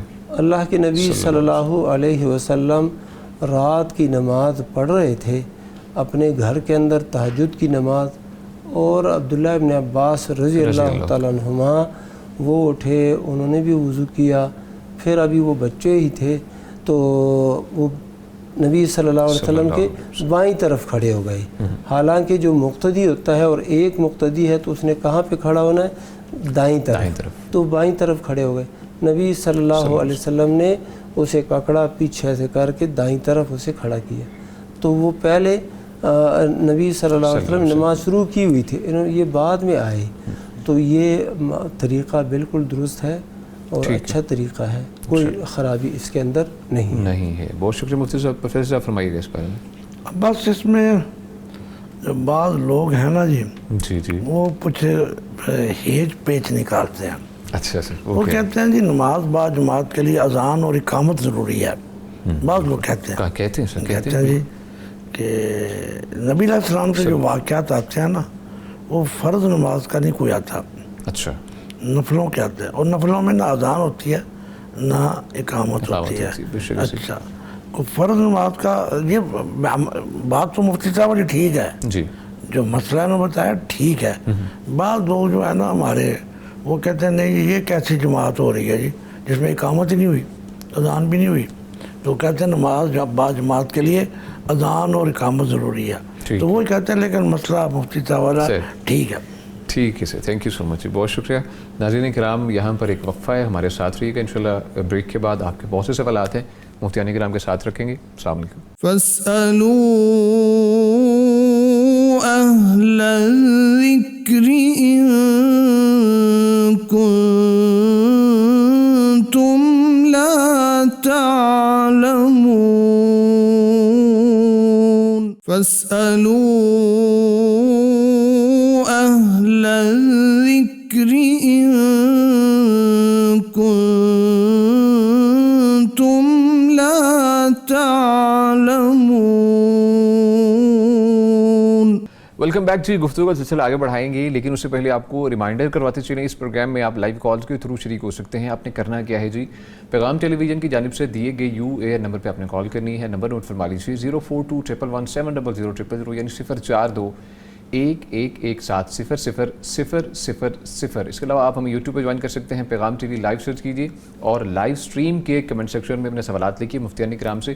ان کے جوابات بھی انشاءاللہ آپ کو لائیو سٹریم میں مہیا کیے جائیں گے. ایز ویل ایز آپ ہمیں واٹس ایپ پہ ریچ کر سکتے ہیں. نمبر نوٹ فرما لیجیے 0321565200 یعنی 0321565000. گزارش یہ ہے کہ جو آپ ہمیں واٹس ایپ پہ میسیج یا سوالات بھیجیں گے وہ اس پروگرام میں ہم شامل نہیں کر پائیں گے. انشاءاللہ اپ کمنگ پروگرامس میں انہیں شامل کیا جائے گا. یا پھر اگر آپ پرسنلی سوالات پوچھنا چاہتے ہیں اور پبلکلی نہیں پوچھنا چاہتے تو آپ وہاں پر ریچ کر سکتے ہیں. لیکن پروگرام میں شامل ہونے کے لیے آپ نے لائیو کال کرنی ہے. UAR نمبر آپ کے سامنے ہے، اور اس کے ساتھ ساتھ آپ شامل ہو سکتے ہیں پیغام ٹی وی کے لائیو سٹریم یوٹیوب کی، وہاں سے بھی شامل ہو سکتے ہیں، اپنے سوالات پوچھ سکتے ہیں. مفتی عبدالولی خان صاحب. مفتی صاحب سوال ہے، پوچھا یہ گیا ہے کہ شریعت نے منافع کی شرح طے کی ہے یا جتنا مرضی منافع لے لیا جائے؟ یہ دو ڈیفرنٹ ہیں کہ یا تو طے کی ہے کوئی، اگر کی ہے تو وہ کیا ہے، یا اگر طے نہیں کی تو ہم جتنا مرضی لے سکتے ہیں منافع. الحمدللہ والصلاة والسلام علی رسول اللہ، اما بعد. یہ جو مسئلہ ہے نا منافع کا، کہ شریعت نے طے کیا ہے کہ نہیں کیا ہے، تو شریعت نے تو اس کی کوئی واضح حد بندی نہیں کی ہے اچھا کہ آپ نے نا اس سے زیادہ منافع نہیں لینا، لیکن حکومت وقت کو بعض اوقات اختیار ہوتا ہے کہ وہ لوگوں کو ظلم سے بچنے کے لیے کہ یہ تاجر اور سوداگر وغیرہ جو ہوتے ہیں زیادتی کرتے ہیں، اپنی من مانی قیمتیں وہ طے کر لیتے ہیں اور غریب آدمی پھر پس جاتا ہے۔ تو اس صورت میں حکومت جو ہے وہ کوئی ریٹ طے کر سکتی ہے لوگوں کو ظلم سے بچانے کے لیے۔ اب اس طے شدہ ریٹ سے اوپر کوئی جاتا ہے تو یہ اس کے لیے صحیح نہیں ہوگا، وہ ظلم ہے۔ ہاں جی، بے شک ایک بات۔ اور اگر حکومت نے کوئی ریٹ طے نہیں کیا ہے، اب عام ہے، تو اس میں گنجائش ہے، وہ تاجر جو ہے اپنی چیز فروخت کر رہا ہے اور ایک دوسرا بندہ اس چیز کو خرید رہا ہے، تو وہ اپنی حیثیت اور ضرورت اور ان چیزوں کو مد نظر رکھتے ہوئے لے لے۔ اگر اس کو اس مہنگی چیز کے خریدنے میں بھی کوئی فائدہ نظر آتا ہے تو وہ لے لے، اور اگر فائدہ نہیں نظر آتا تو اس پر جبر نہیں ہے کہ وہ یہ چیز لے لے۔ تھینک یو سو مچ جی۔ کالر ہیں لائیو۔ السلام علیکم۔ السلام علیکم۔ وعلیکم السلام۔ محمد عمر اعجاز صاحب ہمارے ساتھ موجود ہیں فیصل آباد سے۔ عمر صاحب کیسے ہیں آپ جی؟ الحمدللہ ٹھیک، آپ سنائیں؟ الحمدللہ، اللہ کا شکر۔ فرمائیے آپ کا سوال کیا ہے؟ میرا سوال تھا مفتی صاحب سے کہ کیا ایک انسان اپنی بہو کی والدہ سے شادی کر سکتا ہے؟ بہو کی والدہ سے، ٹھیک ہے، بہت شکریہ۔ محمد عمر صاحب ہمارے ساتھ موجود تھے۔ پروفیسر صاحب فرمائیے گا، بہو کی والدہ سے اگر کوئی اور رشتہ داری نہیں ہے، اچھا مطلب ویسے جو رشتے منع ہیں ان میں کوئی نہیں ہے، اجنبیہ تو کوئی مسئلہ تو نہیں ہے۔ اچھا ٹھیک ہے، ہم کر سکتے ہیں، ٹھیک ہے۔ مفتی صاحب فرمائیے اس بارے میں۔ ہاں جی، یعنی جو لڑکی کا سسر صاحب ہے، وہی سسر صاحب اب اپنی بہو کی والدہ سے جب وہ بیوہ ہے یا کسی کے نکاح میں اب نہیں ہے تو اس کے ساتھ نکاح کر لے، ٹھیک، تو کوئی وجہ حرمت موجود نہیں ہے، بلکہ یہ تو رشتے ڈبل ہو جائیں گے۔ بہو ہے، بیٹے کی بیوی ہے، اور اب پھر کیا بن جائے گی؟ سوتیلی بیٹی بھی بن جائے گی۔ کوئی حرج نہیں ہے، شرعاً کوئی ممانعت نہیں۔ ہاں شرعاً ممانعت نہیں، لیکن معاشرتی معاملات اگر سامنے رکھے، معاشرتی معاملات بھی بہت ہی اچھی گزرتے ہیں۔ اچھا سے، ہاں جی، وہی بہو اس کی بیٹے کی بیوی ہوتی ہے نا، تو وہ اپنے پہلے بھی سسر کی خدمت کرتی ہے، اب زیادہ خدمت کرے گی۔ اچھا سے، ٹھیک ہے سر، شکریہ جی۔ مفتی صاحب شیخ پروفیسر نجیب اللہ طارق صاحب فرمائیے گا، پوچھا گیا ہے کہ اگر عورت خاوند سے خلا کی درخواست کرتی ہے مگر خاوند خلا کے پیپر کے بجائے طلاق کے پیپر پر دستخط کر دے تو یہ خلا ہوگا یا طلاق ہوگی؟ سب سے پہلے جو ایک سوال تھا نا، پراپرٹ کی شرح، اس میں تھوڑی سی میں وضاحت کرنا چاہتا سر ہوں۔ فرمائیے آپ، وائی ناٹ۔ ہوتا یہ بات کا ایک ہی چیز ہے، ایک ہی چیز ہے، کوالٹی۔ جی بالکل ٹھیک ہے۔ ایک جگہ ایک آدمی مطلب وہ بیچ رہا ہے، مطلب یہ بوتل ہے پانی کی، ہاں فار ایگزامپل یہ 10 روپے کی ہے مثال، ایک آدمی بیچ رہا ہے 20 روپے کی، شہر میں جاتا ہے وہ وہاں ملتی ہے 5 روپے کی، وہ کہتا ہے یار دیکھو تم دگنے پیسے لے رہے ہو مجھ سے، وہ کہتا ہے بھائی میری پورے دن میں بوتلیں بکنی ہیں 50، ان کی بکنی ہے 50,000، تو میں تو پراپرٹ، میں نے بچے گھر کا خرچہ کرایا ہے، معاملات ہیں، تو وہ ایک ہی چیز کے 2 ریٹ ہو گئے نا، ہوتے ہیں، ہو گئے، یہاں کچھ اور ہے وہاں کچھ اور ہے، بالکل سے۔ تو شریعت نے صرف جو منع کیا نا، لا ضرر ولا ضرار، کہ لوگوں کو تنگ نہیں کر رہا لوگوں، بل ایک روایت بھی ہے اگر وہ سندن ضعیف ہے، نہا رسول اللہ عن بیع المضطر، سندن تو یہ روایت ضعیف ہے لیکن درایتاً تو ٹھیک ہے کہ مجبور آدمی سے بیع نہیں کرنی چاہیے۔ مثلا میں ملازم ہوں، حکومت مجھے نکال دیتی ہے کہ 2 دن میں تم نکل جاؤ، اب میری گاڑی ہے، میرا اے سی ہے، اب لوگوں کو پتہ ہے کس نے بیچ کے جانا ہی جانا ہے، ہر صورت بیچنا ہے اس میں، تو اب وہ میری مجبوری سے فائدہ اٹھائیں گے، تو یہ اسلامی اخوت کے خلاف ہے۔ بے شک سر، یا بارش ہو رہی ہے تو میں نے رکشے والے کو کہا 50 روپے کرایہ, وہ کہتا میں تو 300 روپیہ لوں گا. ایسا ہوتا ہے. ہاں جی, اب وہ میری مجبوری سے فائدہ اٹھا رہا ہے. تو ایسے موقع پر انسان کو یہ سوچنا چاہیے کہ کل کو اگر میں کسی جگہ مجبور ہو گیا ایسے ہی تو پھر کیا بنے گا. بالکل, انسانیت کو آبویسلی ریزن ہے آپ نے پہلے رکھنا ہے, اور کچھ معاشرتی بھی ہمارے معاملات ہوتے ہیں انہیں اس طریقے سے لے کے چلنا. جی شیخ فرمائیے گا اس بارے میں پروفیسر صاحب. اچھا پروفیسر صاحب, سوال کی جانب پڑھنے سے پہلے کالر کو شامل کرتے جائیں, اجازت ہے؟ جزاک اللہ, شکریہ جی. السلام علیکم جی. السلام علیکم. فیصل صاحب ہمارے ساتھ موجود ہیں. فیصل صاحب کیسے ہیں آپ جی؟ الحمدللہ. حضرت مولانا مفتی حبیب اللہ صاحب سے سوال ہے کہ سفید چادر کے احرام میں سفید چادر کے علاوہ بھی ہو رہا ہے کہ چادر استعمال کر سکتے ہیں؟ سفید چادر کی بجائے احرام, اچھا ٹھیک ہے, شکریہ. ابھی جواب دیا ہے جی ابھی ہم نے جواب دیے, لیکن شیخ سنا نہ انہوں نے دوبارہ سے انہوں نے جوائن کیا ہے. شکریہ کال کرنے کے لیے. فرمائیے شیخ. میں نے کہا کہ بھائی دیکھیں کہ 30-40 لاکھ لوگ حج کر رہے ہیں جی, آپ نے کسی کو دیکھا ہے کسی دوسرے رنگ میں؟ ہاں بالکل جی. اب یہاں تک مسئلہ ہے کہ مجبوری کی وجہ سے تو آپ کر لیں. تو میں تو اپنے بعض دوستوں کہتا ہوں یہ عملی اجماع ہو چکا ہے اس کے بعد. عملی امت کا تقریباً کچھ دیکھا ہی نہیں آج تک ہم نے. ایسے ہی عملی اجماع اس کے اوپر ہے. بعض چیزیں ایسی ہوتی ہیں جو درست نہیں ہوتی. ہاں بالکل. تو اسی طرح بعض چیزیں اس ملک میں یا دنیا میں عملی اجماع ہو چکا ہوتا ہے, تو اس میں انسان کو بلا وجہ نمایاں ہونے کی ضرورت نہیں ہے. ہاں اگر کوئی مجبوری آ گئی ہے تو پھر آدمی کر لے. لیکن سر اگر شوق ہے تو وہ شوق پورا کر سکتا ہے, جو میں سمجھاؤں. ایک اس کے اوپر حج میں نہیں ہے, حج میں ہی کرنا شوق. وہی میں چاہ رہا ہوں کہ یہ سوال کیوں بار بار آ رہا ہے, اٹھایا کیوں جا رہا ہے, اسی وجہ سے پتہ نہیں کسی کا کوئی دل نہ کر رہا ہو. جی شیخ فرمائیے مفتی صاحب. شیخ صاحب نے بتا دیا کہ اجماع واقع ہو چکا ہے, یعنی امت کا اجماع, اگرچہ وہ شرعی یا اصولی اجماع نہیں ہے, بلکہ لوگوں کا ایک توافق ہے, اتفاق ہے کہ وہ ایسا کرتے ہیں. مغرب سے آ جائیں, مشرق سے آ جائیں, جدھر سے بھی آ جائیں, کالے گورے چٹے جس نسل سے بھی مسلمان آتے ہیں, مردوں کا یہی لباس ہوتا ہے. بس ٹھیک ہے, اسی لباس کو اپنانا چاہیے, افضل لباس افضل ہے, سب سے بڑی بات. لیکن اگر آپ نے کوئی دوسرا کلر بھی اختیار کر لیا تو آپ کو ہم گناہ گار نہیں کہیں گے. اور ٹھیک ہے, یہ وہاں پر ایسی حالت ہوتی ہے کوئی دوسرے کو دیکھتا ہی نہیں کہ کیا حال ہے کیا نہیں. ہر بندہ اپنی عبادت اور زیادہ سے زیادہ نیکی دعاؤں میں مشغول ہوتا ہے. بے شک الحمدللہ. اللہ تعالیٰ قبول فرمائے, اور دعا ہے کہ اللہ تعالیٰ ہمیں بھی ہم سب کو لے جائے حج میں, بلائے حج کے لیے, اور دیکھنے والے جو ہیں ان کے لیے بھی. شیخ دعا ہی فرما دیجیے. اللہ سبحانہ و تعالیٰ اپنے فضل و کرم سے ہمیں بھی حج اور عمرے پہ لے جائے, بار بار لے جائے, اور جو ساتھی ہیں جو نہیں گئے اللہ تعالیٰ ان کے لیے بھی بندوبست اور وسائل میسر فرمائے, وہ بھی جائیں اور پھر اللہ تعالیٰ قبول بھی کرے. آمین ثم آمین. جزاک اللہ خیر. بہت شکریہ. کالر ہیں لائیو. السلام علیکم. وعلیکم السلام. رخسانہ صاحب ہمارے ساتھ موجود ہیں فیصل آباد سے. فرمائیے بہن, کیا سوال ہے آپ کا؟ بھائی میرا نا جوان بیٹا فوت ہو گیا. انا للہ. تو یار سب لکھا دسا کہ میں کے واسطے پڑھائی کرا. اچھا جس وقت پڑھا تے لیکن ماں باپ واسطے دعا کر سکتی. کس وقت؟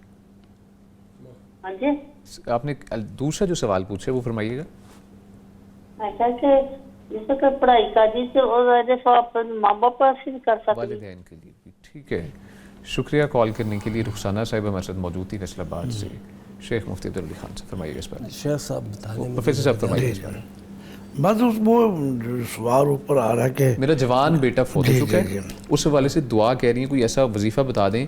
ایک ہوتا ہے نا ماں جو بے چین ہوتی ہے, وہ چاہتی ہے کہ بچے کے لیے اس کی بخشش کے لیے دعا کرتی رہوں میں, تو وہ ایک وظیفہ پوچھ رہی ہیں.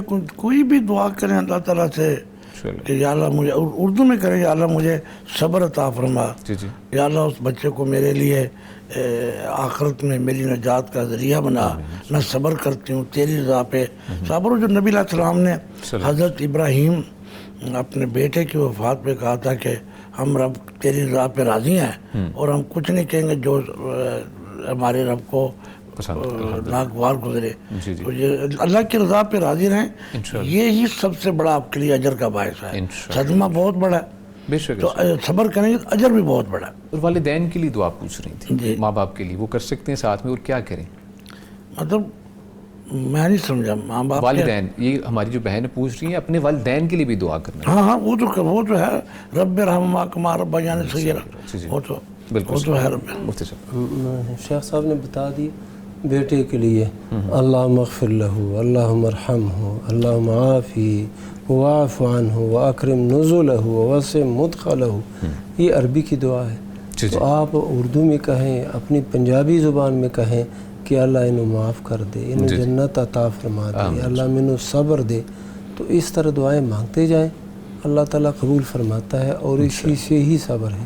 اگر بے صبری ایک بندہ کرتا ہے پھر بے صبری کا کوئی فائدہ ہے نہیں.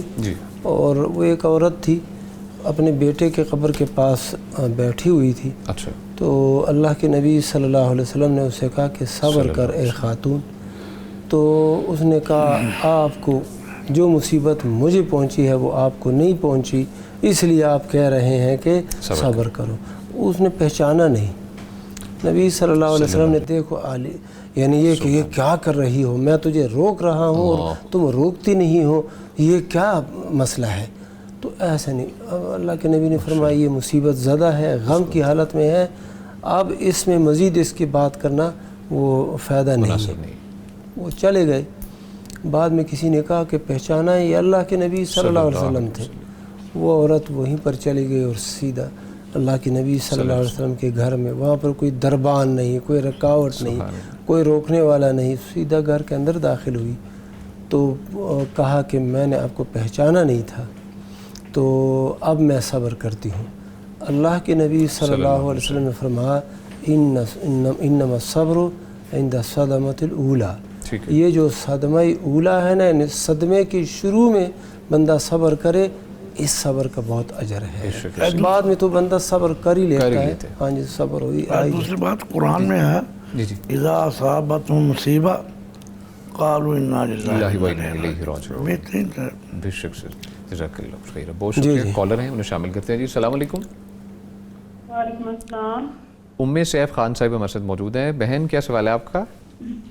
جی بھائی میرا سوال ہے مفتی صاحب سے کہ بھی نا جو سورہ بقرہ کا وظیفہ ہے 41 دن کا وہ کرنا جائز ہے تو جی اس کے دوران بات کرنا یا اس کا وقت مقرر یہ بھی شریعت کیا ہے پلیز یہ پوچھ کے بتا دیں. ٹھیک ہے جی شکریہ.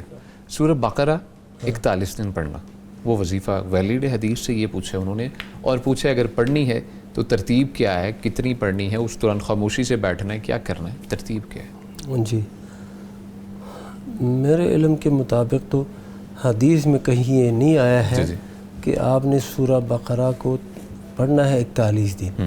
بعض جو تجربہ کار لوگ ہوتے ہیں بزرگ نیک لوگ وہ جنات اور جادو اور شیاطین سے بچنے کے لیے بتا دیتے ہیں کہ 41 دن آپ لوگوں نے یہ وظیفہ کرنا ہے سورہ بقرہ کی تلاوت کرنی ہے.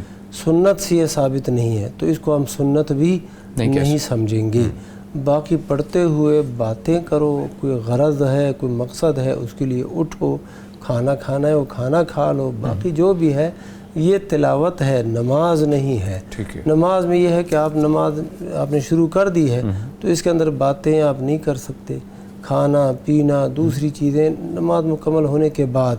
اور تلاوت میں تو آپ جہاں سے تلاوت شروع کی ہے تلاوت کر کے پھر اپنی حاجت پوری کرو اس کے بعد آ کے پھر سے شروع کرو اور کوئی یعنی اس کے اوپر پابندی نہیں ہے. ٹھیک بہت شکریہ سر. لائیو کالر ہیں. السلام علیکم. السلام علیکم. وعلیکم السلام. اسماعیل صاحب مظفر آباد سے ہیں. اسماعیل صاحب کیسے ہیں آپ جی؟ شکر ہے جناب. جی جی فرمائیے. ہاں میرا سوال یہ ہے کہ اگر مطلب ہے عورت فوت ہو جاتی ہے تو مطلب ہے کیا مرد فوت ہو جاتا ہے تو کیا عورتیں باقی عورتیں جو ہے ایک تو حقیقی عورتیں ہیں نا وہ تو چلو اس کا منہ دیکھ سکتی ہیں کیا باقی عورتیں دیکھ سکتی ہیں یا نہیں؟ اچھا جی ٹھیک ہے. اسماعیل صاحب بہت شکریہ آپ نے ہمیں کال کی. مظفر آباد سے ہمارے ساتھ موجود تھے. پروفیسر صاحب فرمائیے گا پوچھا یہ گیا ہے کہ مرد اگر فوت ہو جائے تو غیر محرم جو عورتیں ہیں وہ اس کا چہرہ دیکھ سکتی ہیں یا نہیں؟ اصل میں نا اس کو پہلے زندہ کے اوپر لے آئیں پھر فرمائیے. مرد کا عورت کو دیکھنا اور عورت کا مرد کو دیکھنا میرے خیال میں تھوڑا سا اس میں فرق ہے. اچھا میرے خیال میں تھوڑا سا اس میں فرق ہے. وہ تو بالکل منع ہے لیکن عورت دیکھ سکتی ہے تھوڑا سا. جیسا کہ بعض روایات سے پتہ چلتا ہے کہ مسجد میں کچھ لوگ مرد کوئی فوجی مشقیں کر رہے تھے, کرتب دکھا رہے تھے, حضرت عائشہ صدیقہ رضی اللہ تعالیٰ عنہ ان کو دیکھ رہی تھی. تو اس لحاظ سے تھوڑا سا نا 19-20 کا میں فرق سمجھتا ہوں. 19-20 کا فرق ہے کوئی. تو 15-20 کا کر لو. چلو 15-20 کر لیتے ہیں جی.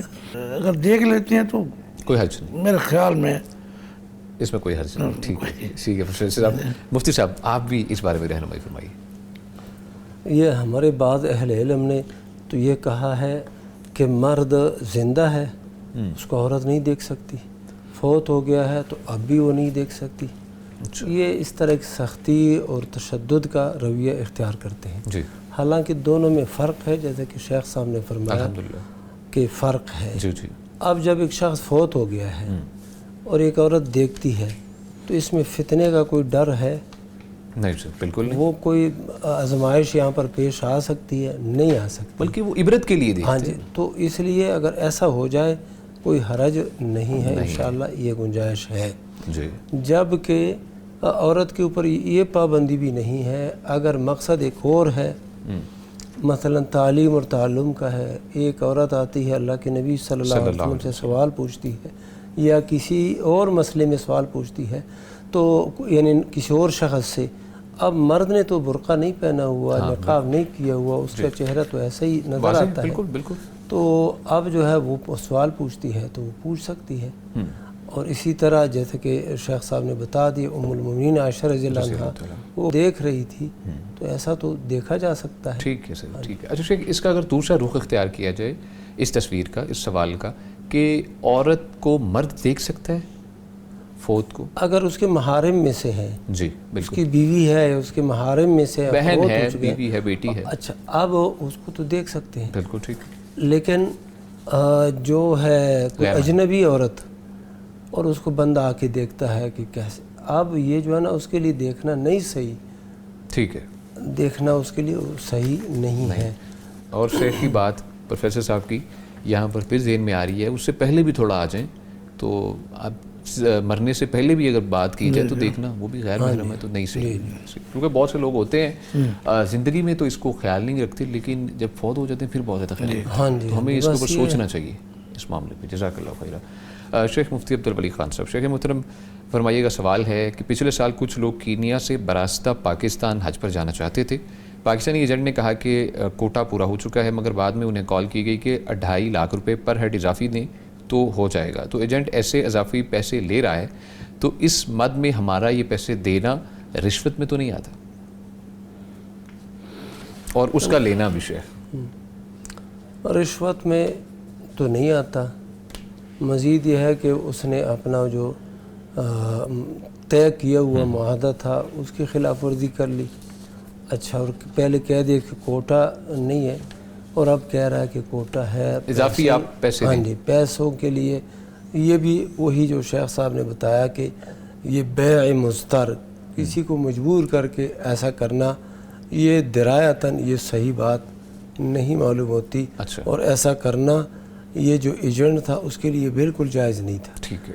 ایک اگر کوئی بات ایسی ہو سکتی ہے کہ اس ایجنٹ نے بھی کوئی اپنا راستہ نکالنا ہے تو اس کے لیے کچھ پیسے مزید لگتے ہیں, یا ٹکٹ جو ہے نا وہ اس کی قیمت بڑھ گئی ہے اس لیے وہ لے رہا ہے, پھر تو کچھ گنجائش نکل آتی ہے.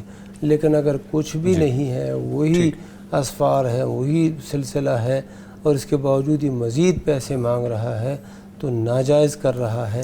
اور وہ لوگ جو دے رہے ہیں وہ انشاءاللہ اس بارے میں گناہگار نہیں. انشاءاللہ پروفیسر صاحب اس بارے میں انشاءاللہ آپ سے رہنمائی لیں گے. لائیو کالر ہیں, ان کے سوال کے جواب کے بعد اسی کو انشاءاللہ کنٹینیو کریں گے. السلام علیکم. السلام علیکم. ابو بکر یحییٰ صاحب ہمارے ساتھ موجود ہیں گوجرا سے. ابو بکر صاحب سن پا رہے ہیں آپ ہمیں؟ فرمائیے کیا سوال ہے آپ کا. میرا سوال یہ ہے کہ شادی کے موقع پر جو دودھ پلائی رسم کی جاتی ہے اور چولہا چھپائی کی، یہ اسلام میں جائز ہے کہ نہیں؟ اچھا جی ٹھیک ہے، شکریہ ابوبکر صاحب، آپ نے ہمیں کال کی گجرا سے۔ پروفیسر صاحب سوال ہے کہ شادی کے موقع پہ جو رسم ہوتی ہے جوتا چھپائی کی اور اس کے علاوہ دودھ پلائی کی رسم، یہ پہلا کیا لفظ بولا؟ دودھ پلائی کی اور جوتا چھپائی سے دونوں رسم۔ اچھا پروفیسر صاحب فرمائیے۔ شیخ صاحب بھی بتائیں گے۔ پہلے دو باتیں اصولی یاد رکھ لینا سر، فرمائیے۔ ہمارے ملک میں دو قسم کے رسم و رواج پائے جاتے ہیں۔ جی جی۔ ایک رواج ہے ہندوانہ رواج اور ایک ہے ہندوستانی رواج۔ ہاں تو ہے سر، ٹھیک ہے، دونوں میں فرق ہے۔ فرق ہے سر، فرمائیے فرق ہے۔ ہندوانہ رواج اور ہندوستانی رواج۔ جی۔ تو رواج جو ہندوستانی رواج ہے، ہندوانہ تو چھوڑ دینا، وہ تو نہیں۔ اب ہندوستانی رواج میں ہم دیکھیں گے کہ کوئی چیز رسم ہو رہی ہے، اس میں اسلام کے کسی حکم کی خلاف ورزی تو نہیں ہو رہی۔ اچھا یہ ہم نے دیکھنا ہے سب سے پہلے یہ دیکھنا، اسلام کے کسی حکم کی خلاف ورزی۔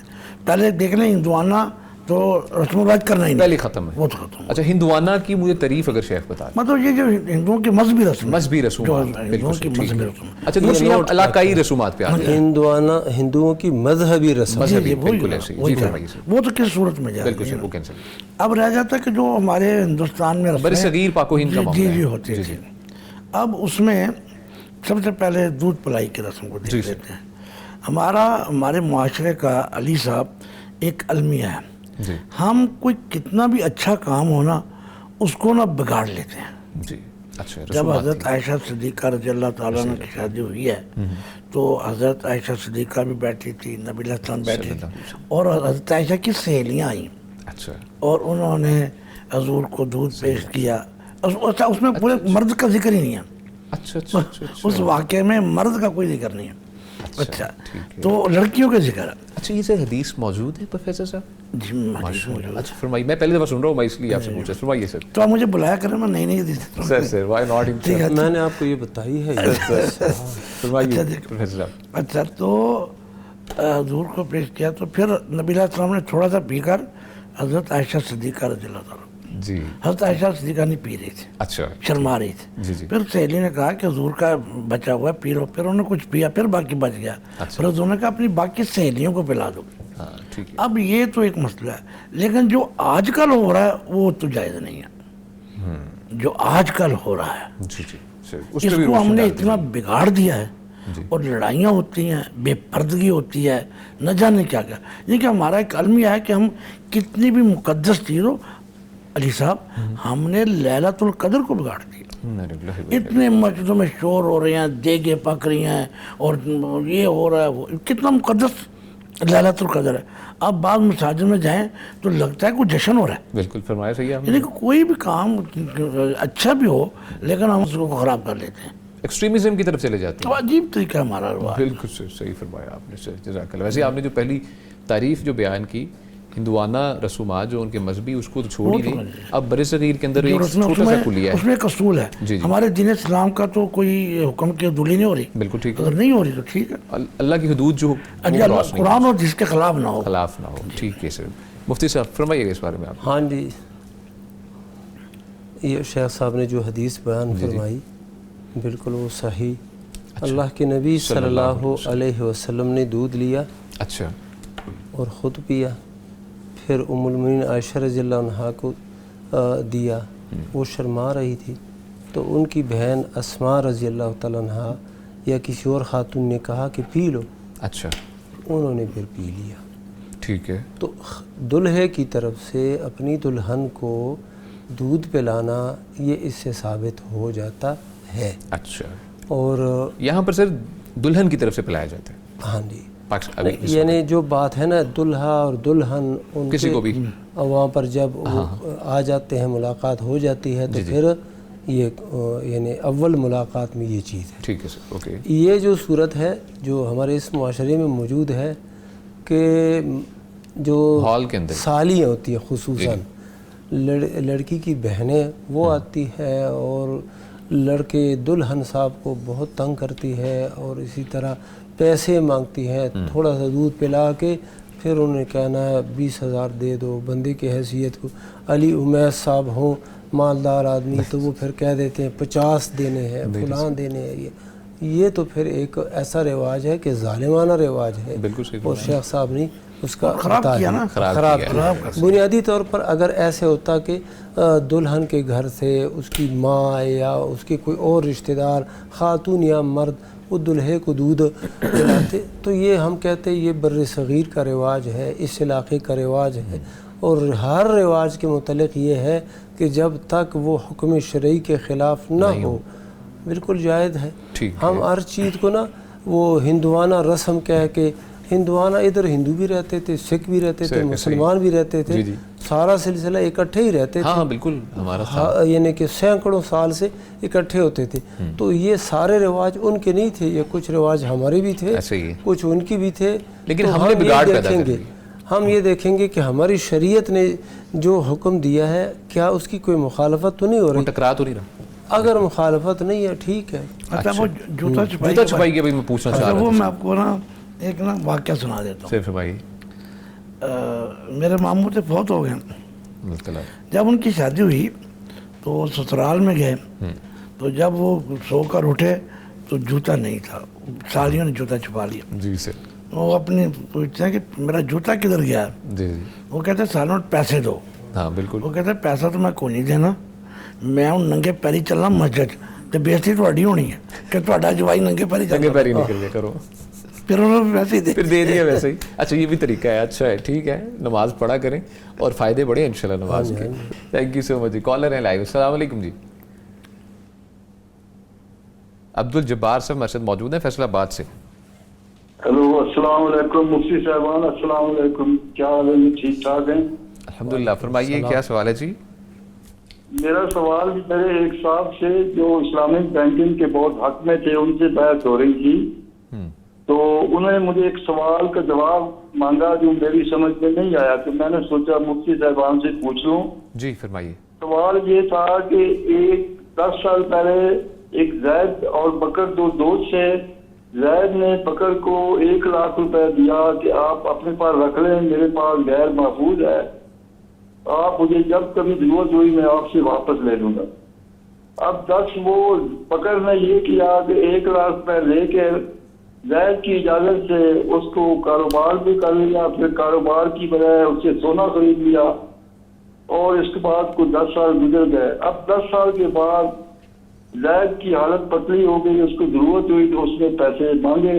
جی جی. تو بکر نے جو 1 لاکھ روپے کا سونا خریدا تھا وہ 10 لاکھ روپے کی زیادہ کا ہو چکا تھا. تو بکر نے اس کو ایز 1 لاکھ روپے واپس کر دیا. جی. تو سوال کرنے والے نے مجھ سے یہ کہا ہے کہ کیا کہ یہ زید کے ساتھ جاتی نہیں ہے. زید نے اس سے یہ بھی کہا کہ آپ نے میرے پیسوں سے اتنا کمایا ہے, اگر تھوڑا بہت مجھے بھی دے تو کوئی اس میں حرج تو نہیں ہے. اچھا جی ٹھیک ہے. اس کے بارے میں مفتی صاحبان کا کیا خیال ہے؟ ٹھیک ہے عبد الجبار صاحب, بہت شکریہ آپ نے کال کی. بہت اہم ترین سوال ہے, مفتی صاحب فرمائیے گا اس پر. یہ اس طرح کی ایک صورتحال حدیث میں بھی آئی ہے, صحیح بخاری میں حدیث آئی ہے جی کہ ایک شخص تھا, اس کے پاس نا ایک بندہ کام کرتا تھا, مزدور تھا. وہ آیا اور اس نے کہا کہ میری مزدوری دے دو. جی. بندے نے اس کو مزدوری دینا چاہی, لیکن وہ جو تھا کہتے یہ کم ہے, وہ غصہ کر کے چلا گیا. اچھا. اس مالک نے کہا کہ اللہ کے بندے یہی آپ کا حق بنتا تھا اور آپ یہ لے لیں, لیکن اس نے کہا نہیں میرا اس سے زیادہ بنتا تھا اور غصہ کر کے چلا گیا. اس مالک نے اس پیسے کو لگایا, کام میں لگایا. ٹھیک ہے. کام میں لگایا, جانور خریدے اور بہت سے نا مال, غلام, لونڈیاں, یہ سارا خرید کے نا اس کے پاس وہ چلتا رہا. جی جی. کئی سال بعد وہ بندہ آیا اور اس نے کہا اللہ کے بندے میرا حق دے دو. تو اس نے کہا اچھا تو فلان ہے, یہ لے لو, یہ جو ریوڑ ہے نا, یہ پہاڑی کے درے میں جو یہ ریوڑ ہے یہ بھی تمہارا, اور یہ پیسے, یہ سونا چاندی, یہ سارا تمہارا. اس نے کہا مذاق نہ کرو, میرے جتنے پیسے بنتے ہیں وہ دے دو. تو اس نے کہا نہیں میں مذاق نہیں کر رہا ہوں, یہ آپ ہی کا مال ہے. جی جی.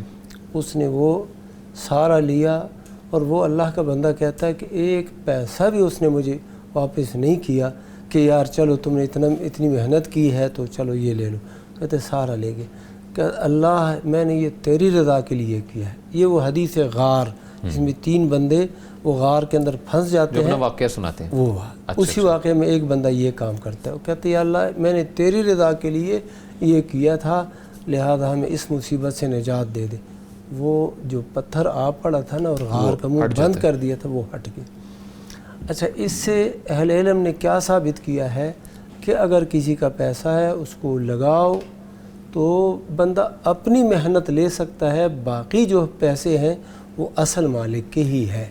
تو یہاں پر جو ہے نا اس بندے نے جو 1 لاکھ روپے اس بندے سے لیا تھا اور اپنے پاس رکھا، امانت اس نے رکھوائی، امانت کے طور پر، وہ پھر اس نے لگایا اور مال بڑھ گیا، سونا خریدا۔ بالکل۔ اب اس صورت میں اس کو چاہیے کہ اپنی جو محنت ہے مضاربت والی صورت جو بنتی ہے وہ لے لے، باقی پیسے اس کو دے دے۔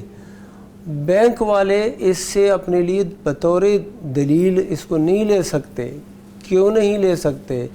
یہ بینک والے جو پیسہ دیتے ہیں وہ طے کر لیتے ہیں کہ آپ کا پیسہ ہم کھائیں، ہم اپنے خزانے میں رکھیں، جو بھی کریں اس کے ساتھ آپ نے نا اس کے ساتھ کوئی تمہارا عمل دخل نہیں ہے۔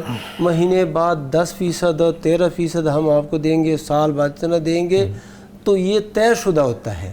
یہاں پر یہ جو بندہ تھا اس نے طے نہیں کیا تھا، محنت کی تھی اور وہ سونا خریدا، اب اس کی قیمت بڑھ گئی تھی، اس کو دینا چاہیے۔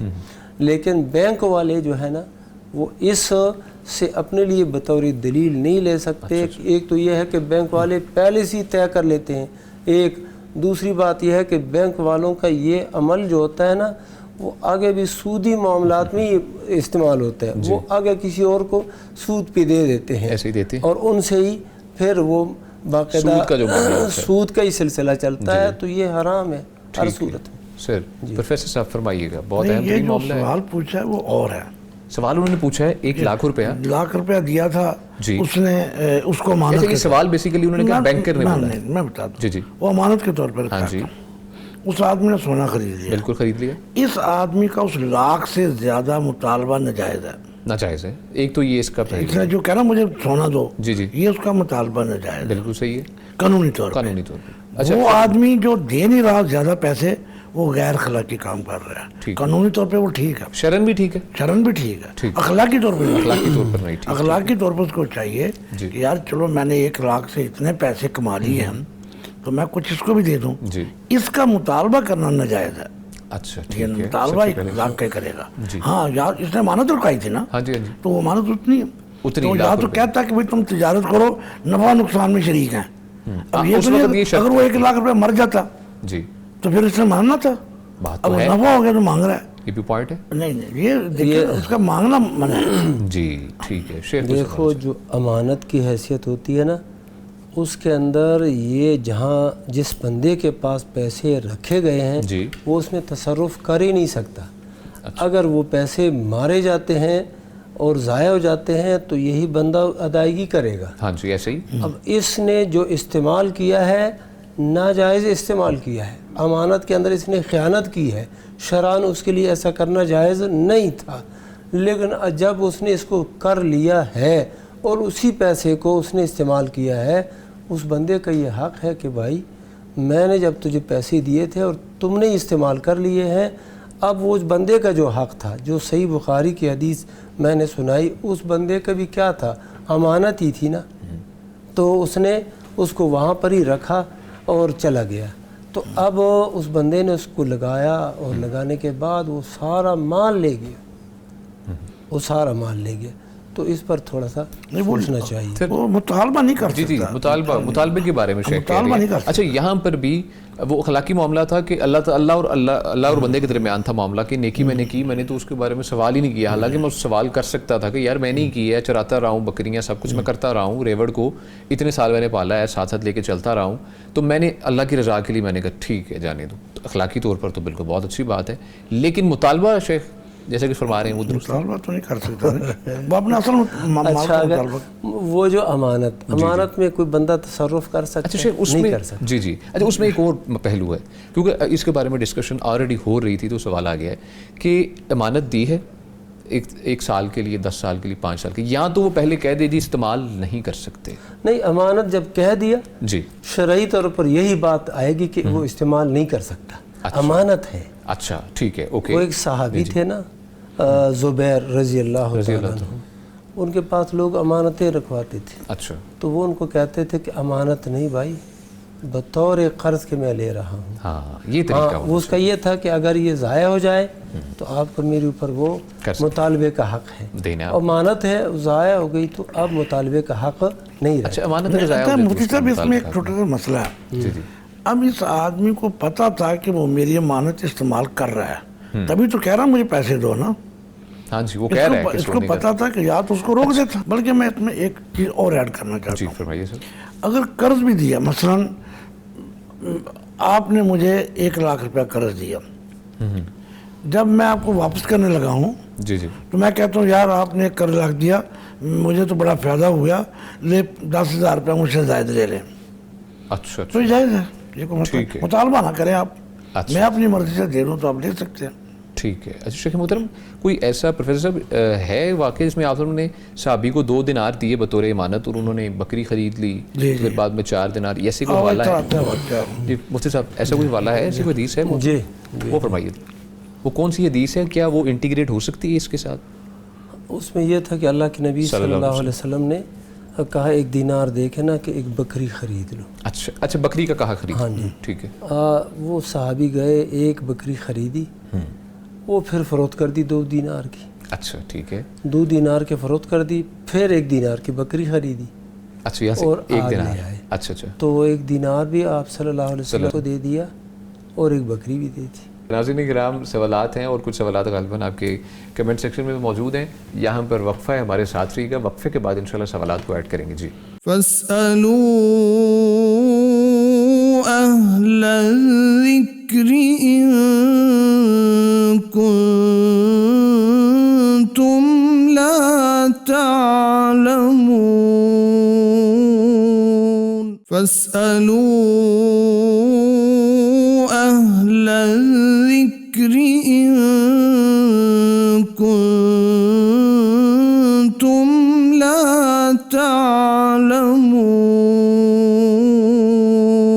ویلکم بیک جی. گفتگو کا سلسلہ آگے بڑھاتے ہیں. آپ کی جانب سے سوالات بھیجے گئے ہیں یوٹیوب کے کمنٹ سیکشن میں, ان کو مفتیان کرام کے سامنے رکھتے ہیں. مفتی عبدالولی خان صاحب. مفتی صاحب آئی ڈی کا نام ہے ہمنا ریحان, لکھتی ہیں جی میرے بابا کی ڈیتھ ہو گئی ہے, ان کے ثواب کے لیے نفل یا قرآن مجید پڑھ کے ان کو بخشوا سکتی ہوں یا نہیں, یہ سوال ہے سر. الحمدللہ والصلاۃ والسلام علی رسول اللہ, اما بعد. مسئلہ یہ ہے کہ قرآن مجید کی تلاوت بنیت ایصال ثواب یا نفل بنیت ایصال ثواب, یہ عمل نبی صلی اللہ علیہ وسلم سے نہیں ہے ثابت. صحابہ کرام کے ہاں اس طرح کا کوئی عمل ثابت نہیں ہے. اچھا. تو جو کرنے کا کام ہے وہ یہ ہے کہ جو شخص فوت ہو جائے اولاد اس کے لیے دعا کرے. اچھا ٹھیک ہے. اور دعائے مغفرت کرے کثرت کے ساتھ. وہ ایک حدیث آتی ہے ابن ماجہ میں, ایک بندے کا درجہ بلند ہو جاتا ہے, وہ پوچھتا ہے یہ درجہ میرا کیسے بلند ہو گیا؟ تو اسے کہا جائے گا باستغفار والدک لک, تیری اولاد نے تیرے لیے مغفرت مانگی ہے اللہ سے تو اس لیے تیرا یہ درجہ بلند ہو گیا. او ولد صالح یدعو لہ, یہ بھی حدیث میں آ گیا کہ ولد صالح کی دعا کا فائدہ ہوتا ہے. ہاں اگر کوئی صدقہ خیرات, کوئی نقد پیسہ, یہ کوئی سبیل, کوئی راستہ, کوئی مسجد کا, کوئی ہسپتال میں ایسی چیز جو پائیدار ہو, یہ بندہ کرے تو اس کا زیادہ ثواب ہے. یہ نوافل اولاد جو ہے چونکہ یہ باپ کی کمائی ہے بے شک, تو اس میں سے وہ جو بھی نیک عمل کرتا ہے براہ راست اس کو بھی ثواب اس کا پہنچتا ہے. ٹھیک ہے. تو یہ بخشے یا نہ بخشے اس کو ثواب آپ کی نیکیوں کا ملتا ہے انشاءاللہ. لیکن الگ سے نیکی کر کے نفل پڑھ کے نماز پڑھ کے یا تلاوت کر کے اس کا ثواب بخشنا یہ کہیں آیا نہیں ہے. نہیں ہے. ٹھیک ہے پروفیسر صاحب اس کے بارے میں فرمائیے. ٹھیک ہے ماشاءاللہ جو انہوں نے بتا دیا کافی اور شافی ہے. بالکل ٹھیک ہے. ٹھیک ہے. لائیو کالر ہے ہمارے ساتھ. السلام علیکم جی. السلام علیکم. عبد الرحمان صاحب فیصل آباد سے ہمارے ساتھ موجود ہیں. عبد الرحمان صاحب سن پا رہے ہیں آپ ہمیں؟ جی میں ساتھی ہوں. جی فرمائیے کیا سوال ہے آپ کا؟ جی سر میرا سوال یہ ہے پروفیسر نجیبہ طارق صاحب سے کہ کچھ ملازم سعودی عرب میں ہوتے ہیں اور حج کے دنوں میں چوری چھپ کے حج کرنا چاہتے ہیں کیونکہ گورنمنٹ کی طرف جو پرمٹ ہوتا ہے وہ بہت مہنگا ہوتا ہے, طاقت نہیں ہوتی, تو کیا ایسا حج قبول ہو جائے گا؟ اچھا جی ٹھیک ہے. عبد الرحمان صاحب بہت شکریہ آپ نے ہمیں کال کی. پروفیسر صاحب آپ سے سوال ہے. جی میرے خیال میں حکومت کسی مصلحت کے لیے لوگوں کو روکتی ہے تو حکومت کے اس اقدام کا احترام کرنا چاہیے, تعاون بھی کرنا چاہیے. جی ٹھیک ہے پروفیسر صاحب شکریہ. مفتی صاحب فرمائیے اس بارے میں. شیخ صاحب نے جو بتا دیا وہی ہے. انہوں نے جو یہ پابندی لگائی ہوئی ہے کہ تصریح اور اجازت کے بغیر وہاں پر کوئی نہ جائے, اس کے اندر بہت زیادہ مصالح ہیں, فوائد ہیں. یہ چند سال پہلے جو حادثہ پیش آیا گرمی کی شدت کی وجہ سے اور پھر ہوا کیا رش بھی بہت زیادہ, ان لوگوں کے لیے خیمے نہیں تھے, رہائش مقرر نہیں تھی, تو وہ ایسے کسی درخت کے نیچے کہیں پر کہاں اور پھر بہت زیادہ فوتگی ہو گئی تھی. تو وہ اس کی ایک وجہ یہ بھی تھی بلکہ مین وجہ وہ کہ کثرت کے ساتھ وہ لوگ آئے تھے جو بغیر تصریح کے تھے, رجسٹر نہیں تھے, اور وہاں پر آ گئے اور پھر مسائل پیدا ہو گئے. اب یہ جو حکومت کرتی ہے نا وہ ایک انتظام, کتنے لوگ آئیں گے, ہم نے ان کے لیے انتظام کرنا ہے, اتنے بندے, پانی, خیمے, سارا کچھ. اب ان کے تصور سے بھی زیادہ لوگ آ جائیں پھر کیا ہوتا ہے. جیسے کہ شادی کے موقع پر ایک بندے نے 500 مہمانوں کا وہ تصور کیا ہوا ہے, وہ انتظام کیا ہوا ہے, لوگوں کو اسی بنیاد پہ دعوت دی اور آ جائے 1000 لوگ, پھر کیا ہوتا ہے, رسوائی ہوتی, شرمندگی ہوتی ہے, اور انتظام ہی جب نہیں کیا گیا شیخ. تو یہ انتظامی مسئلہ ہے, اس میں اطاعت ضروری ہے. یہ لوگ جو سالہ سال سعودیہ میں رہے ہیں تو اس وقت یہ کر لیتے نا, اب جب ادھر گئے ہیں تو اللہ سے دعا مانگے کہ اللہ تعالیٰ تمہارے لیے یہ استطاعت اور طاقت پیدا فرمائے, یہ میسر فرمائے, پھر حج کر لو گے اور اطمینان کے ساتھ کر لو گے. وہاں پر جو اس طرح لوگ جاتے ہیں پھر یہ نہایت یعنی کہ تنگی میں ہوتے ہیں, بالکل صحیح بہت تنگی میں ہوتے ہیں. اس تنگی سے اور مسلمان کے لیے جائز نہیں ہے کہ وہ اپنے آپ کو بے عزتی کے سامنے ڈالے. اب تو انہوں نے بہت بڑا جرمانہ بھی لگا دیا ہے اور جیل میں. تو اور جیسے کوئی وہاں کا مقامی شخص ہے یا غیر ملکی ہے جاتے ہیں تو کام ان کا ہو جاتا ہے, جیل میں ڈال دیا جاتا ہے. مصر سے کچھ آئے تھے 3-4 نوجوان, وہاں سے چلے پیدل کچھ سیراب ہی پکڑ لیا اور اب وہ جیل میں ہے سر, ان کے خلاف قانونی کارروائی کی جا رہی ہے. تو بچے اسے بچنے چاہیے. بے شک لائیو کالر ہیں. السلام علیکم جی. السلام علیکم. وعلیکم السلام. خان افسر صاحب اٹک سے ہمارے ساتھ موجود ہیں. خان صاحب کیسے ہیں آپ؟ جی جی تھینک یو. اچھا سر, میں نے پچھلی دفعہ آپ سے یہ سوال لیا تھا کہ میں نے کوئی پلاٹ لیا تھا 3 سال پہلے. ہاں جی. تو ابھی وہ اتنی پیسوں میں نے بیچ دیا ہے, تو میں نے یہ پوچھنا تھا اس وقت بھی کہ مجھے ابھی کتنے عرصے کی زکوٰۃ دینی ہے. تو یہ ولی صاحب نے کہا تھا کہ آپ کو 1 سال کی زکوٰۃ دینی ہے, جبکہ وہ دوسرے مفتی صاحب تھے تو انہوں نے کہا تھا کہ 3 سال کی دینی ہے. ولی صاحب نے کہا تھا, میں تھوڑا سا اس چکر میں ہوں کہ میں خان صاحب ولی صاحب نے کہا تھا مفتی صاحب کی بات مانوں. جی ٹھیک ہے. خان صاحب ولی صاحب نے اس دن کہا تھا, آج دوبارہ انشاءاللہ ان سے پوچھتے ہیں. انہوں نے کہا تھا بہتر ہے کہ آپ 3 سال کی کریں, لیکن کچھ انہوں نے سرکمسٹینس بتائے تھے کہ اس کے اندر رہ کے اگر ہوتا ہے تو معاملہ پھر آپ نے کرنا ہے. میں ان سے جواب لیتا ہوں انشاءاللہ. ہاں جی. اچھا ہمارے بھائی جی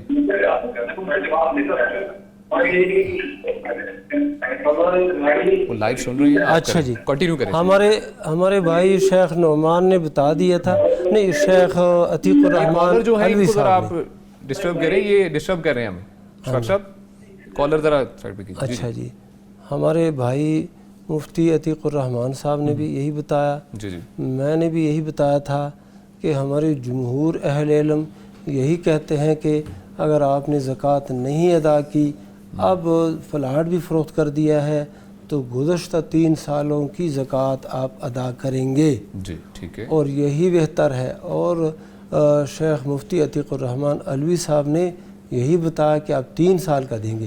میں نے یہ بتایا کہ بعض اہل علم جیسے کہ مالکیہ ہے، امام مالک رحمہ اللہ کے پیروکار ہیں، وہ کہتے ہیں یہ جو زمین ہے نا اس کو فروخت کرتے ہیں، اگرچہ تجارت کی نیت سے آپ نے وہ زمین خریدی ہے، اس کو آپ فروخت کریں گے تو فروخت کرنے کے بعد چاہے 5 سال کے بعد فروخت کر دیا، آپ نے صرف 1 سال گزشتہ کی زکوٰۃ دینی ہے اور بس۔ ٹھیک ہے، تو میں نے وہ ایک سہولت والی جو صورت تھی وہ بھی بتا دی تھی، لیکن راجح بات اور قوی بات یہی ہے کہ آپ 3 سال کی زکوٰۃ دیں گے، اور اللہ کے بندے یہ 3 سال کی جو زکوٰۃ ہے کتنی بنتی ہے؟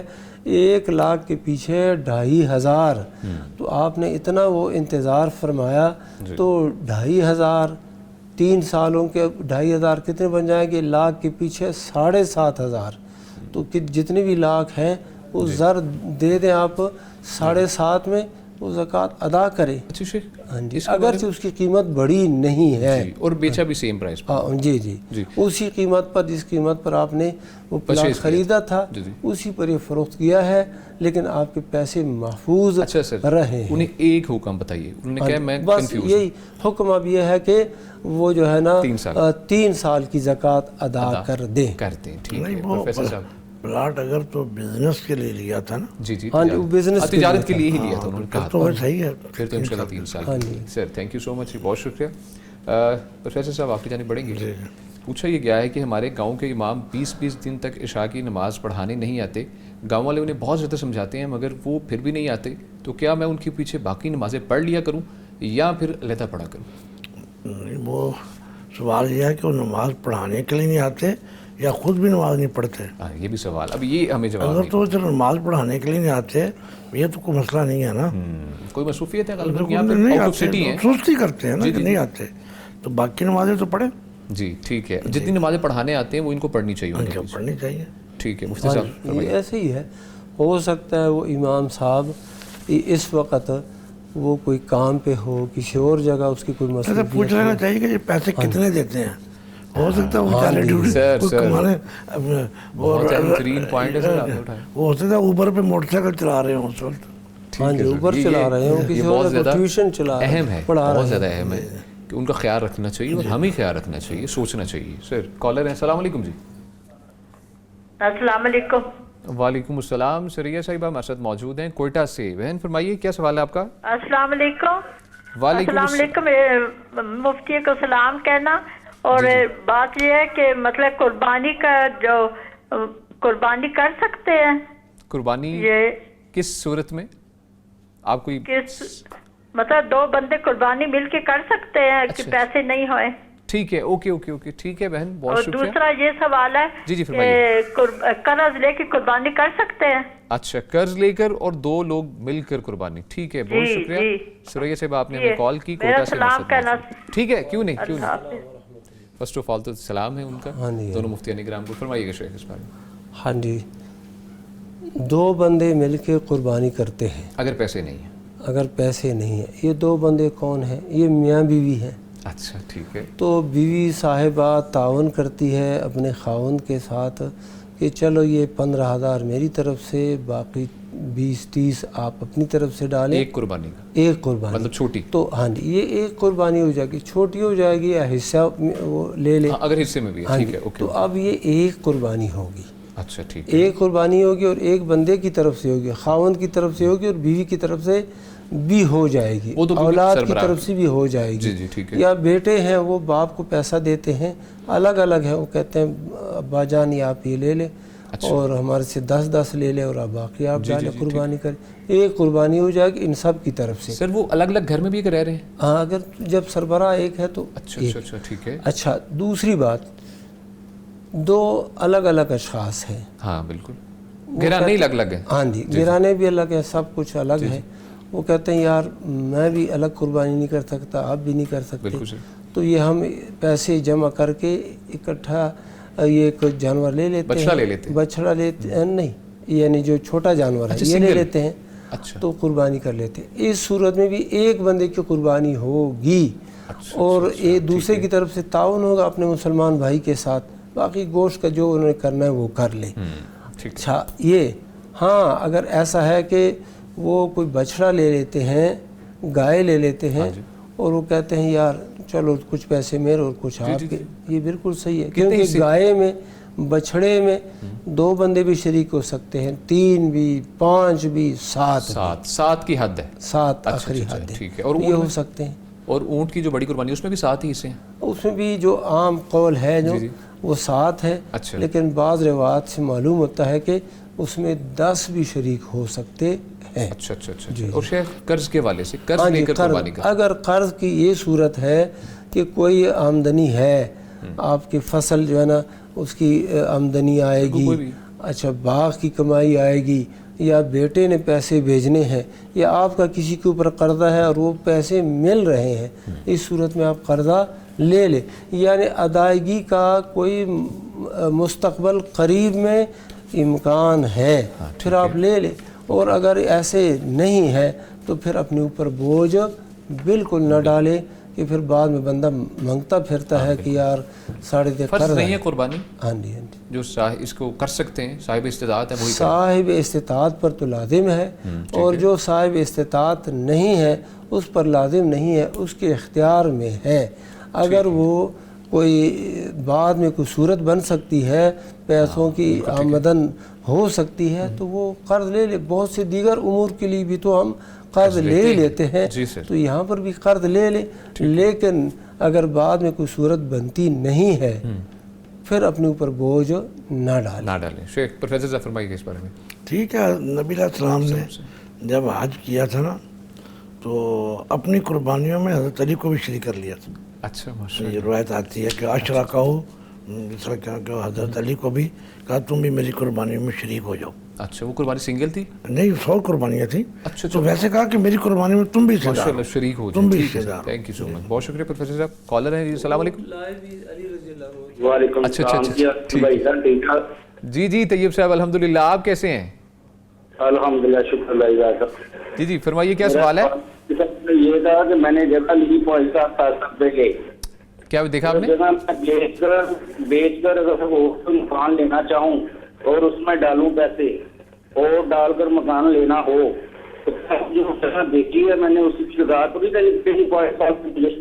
اچھا ٹھیک ہے, گھر بنانے کے لیے آپ نے ایک جگہ لی ہے اور اس کو فروخت کی ہے, اب اس پر زکوٰۃ کا پوچھنا چاہ رہے ہیں نا آپ؟ اگر اس کو بیچ کر کہیں اور جگہ لینا مکان بنا بنایا لینا چاہوں. ہاں جی ٹھیک ہے, بنا بنایا مکان, اور لیکن وہ بھی آپ کا پرپز یہی ہے کہ میں دوبارہ سے بیچوں گا؟ ہاں جی نہیں اس میں رہائش ہوگی. اس میں رہائش ہوگی, ٹھیک ہے, بہت شکریہ.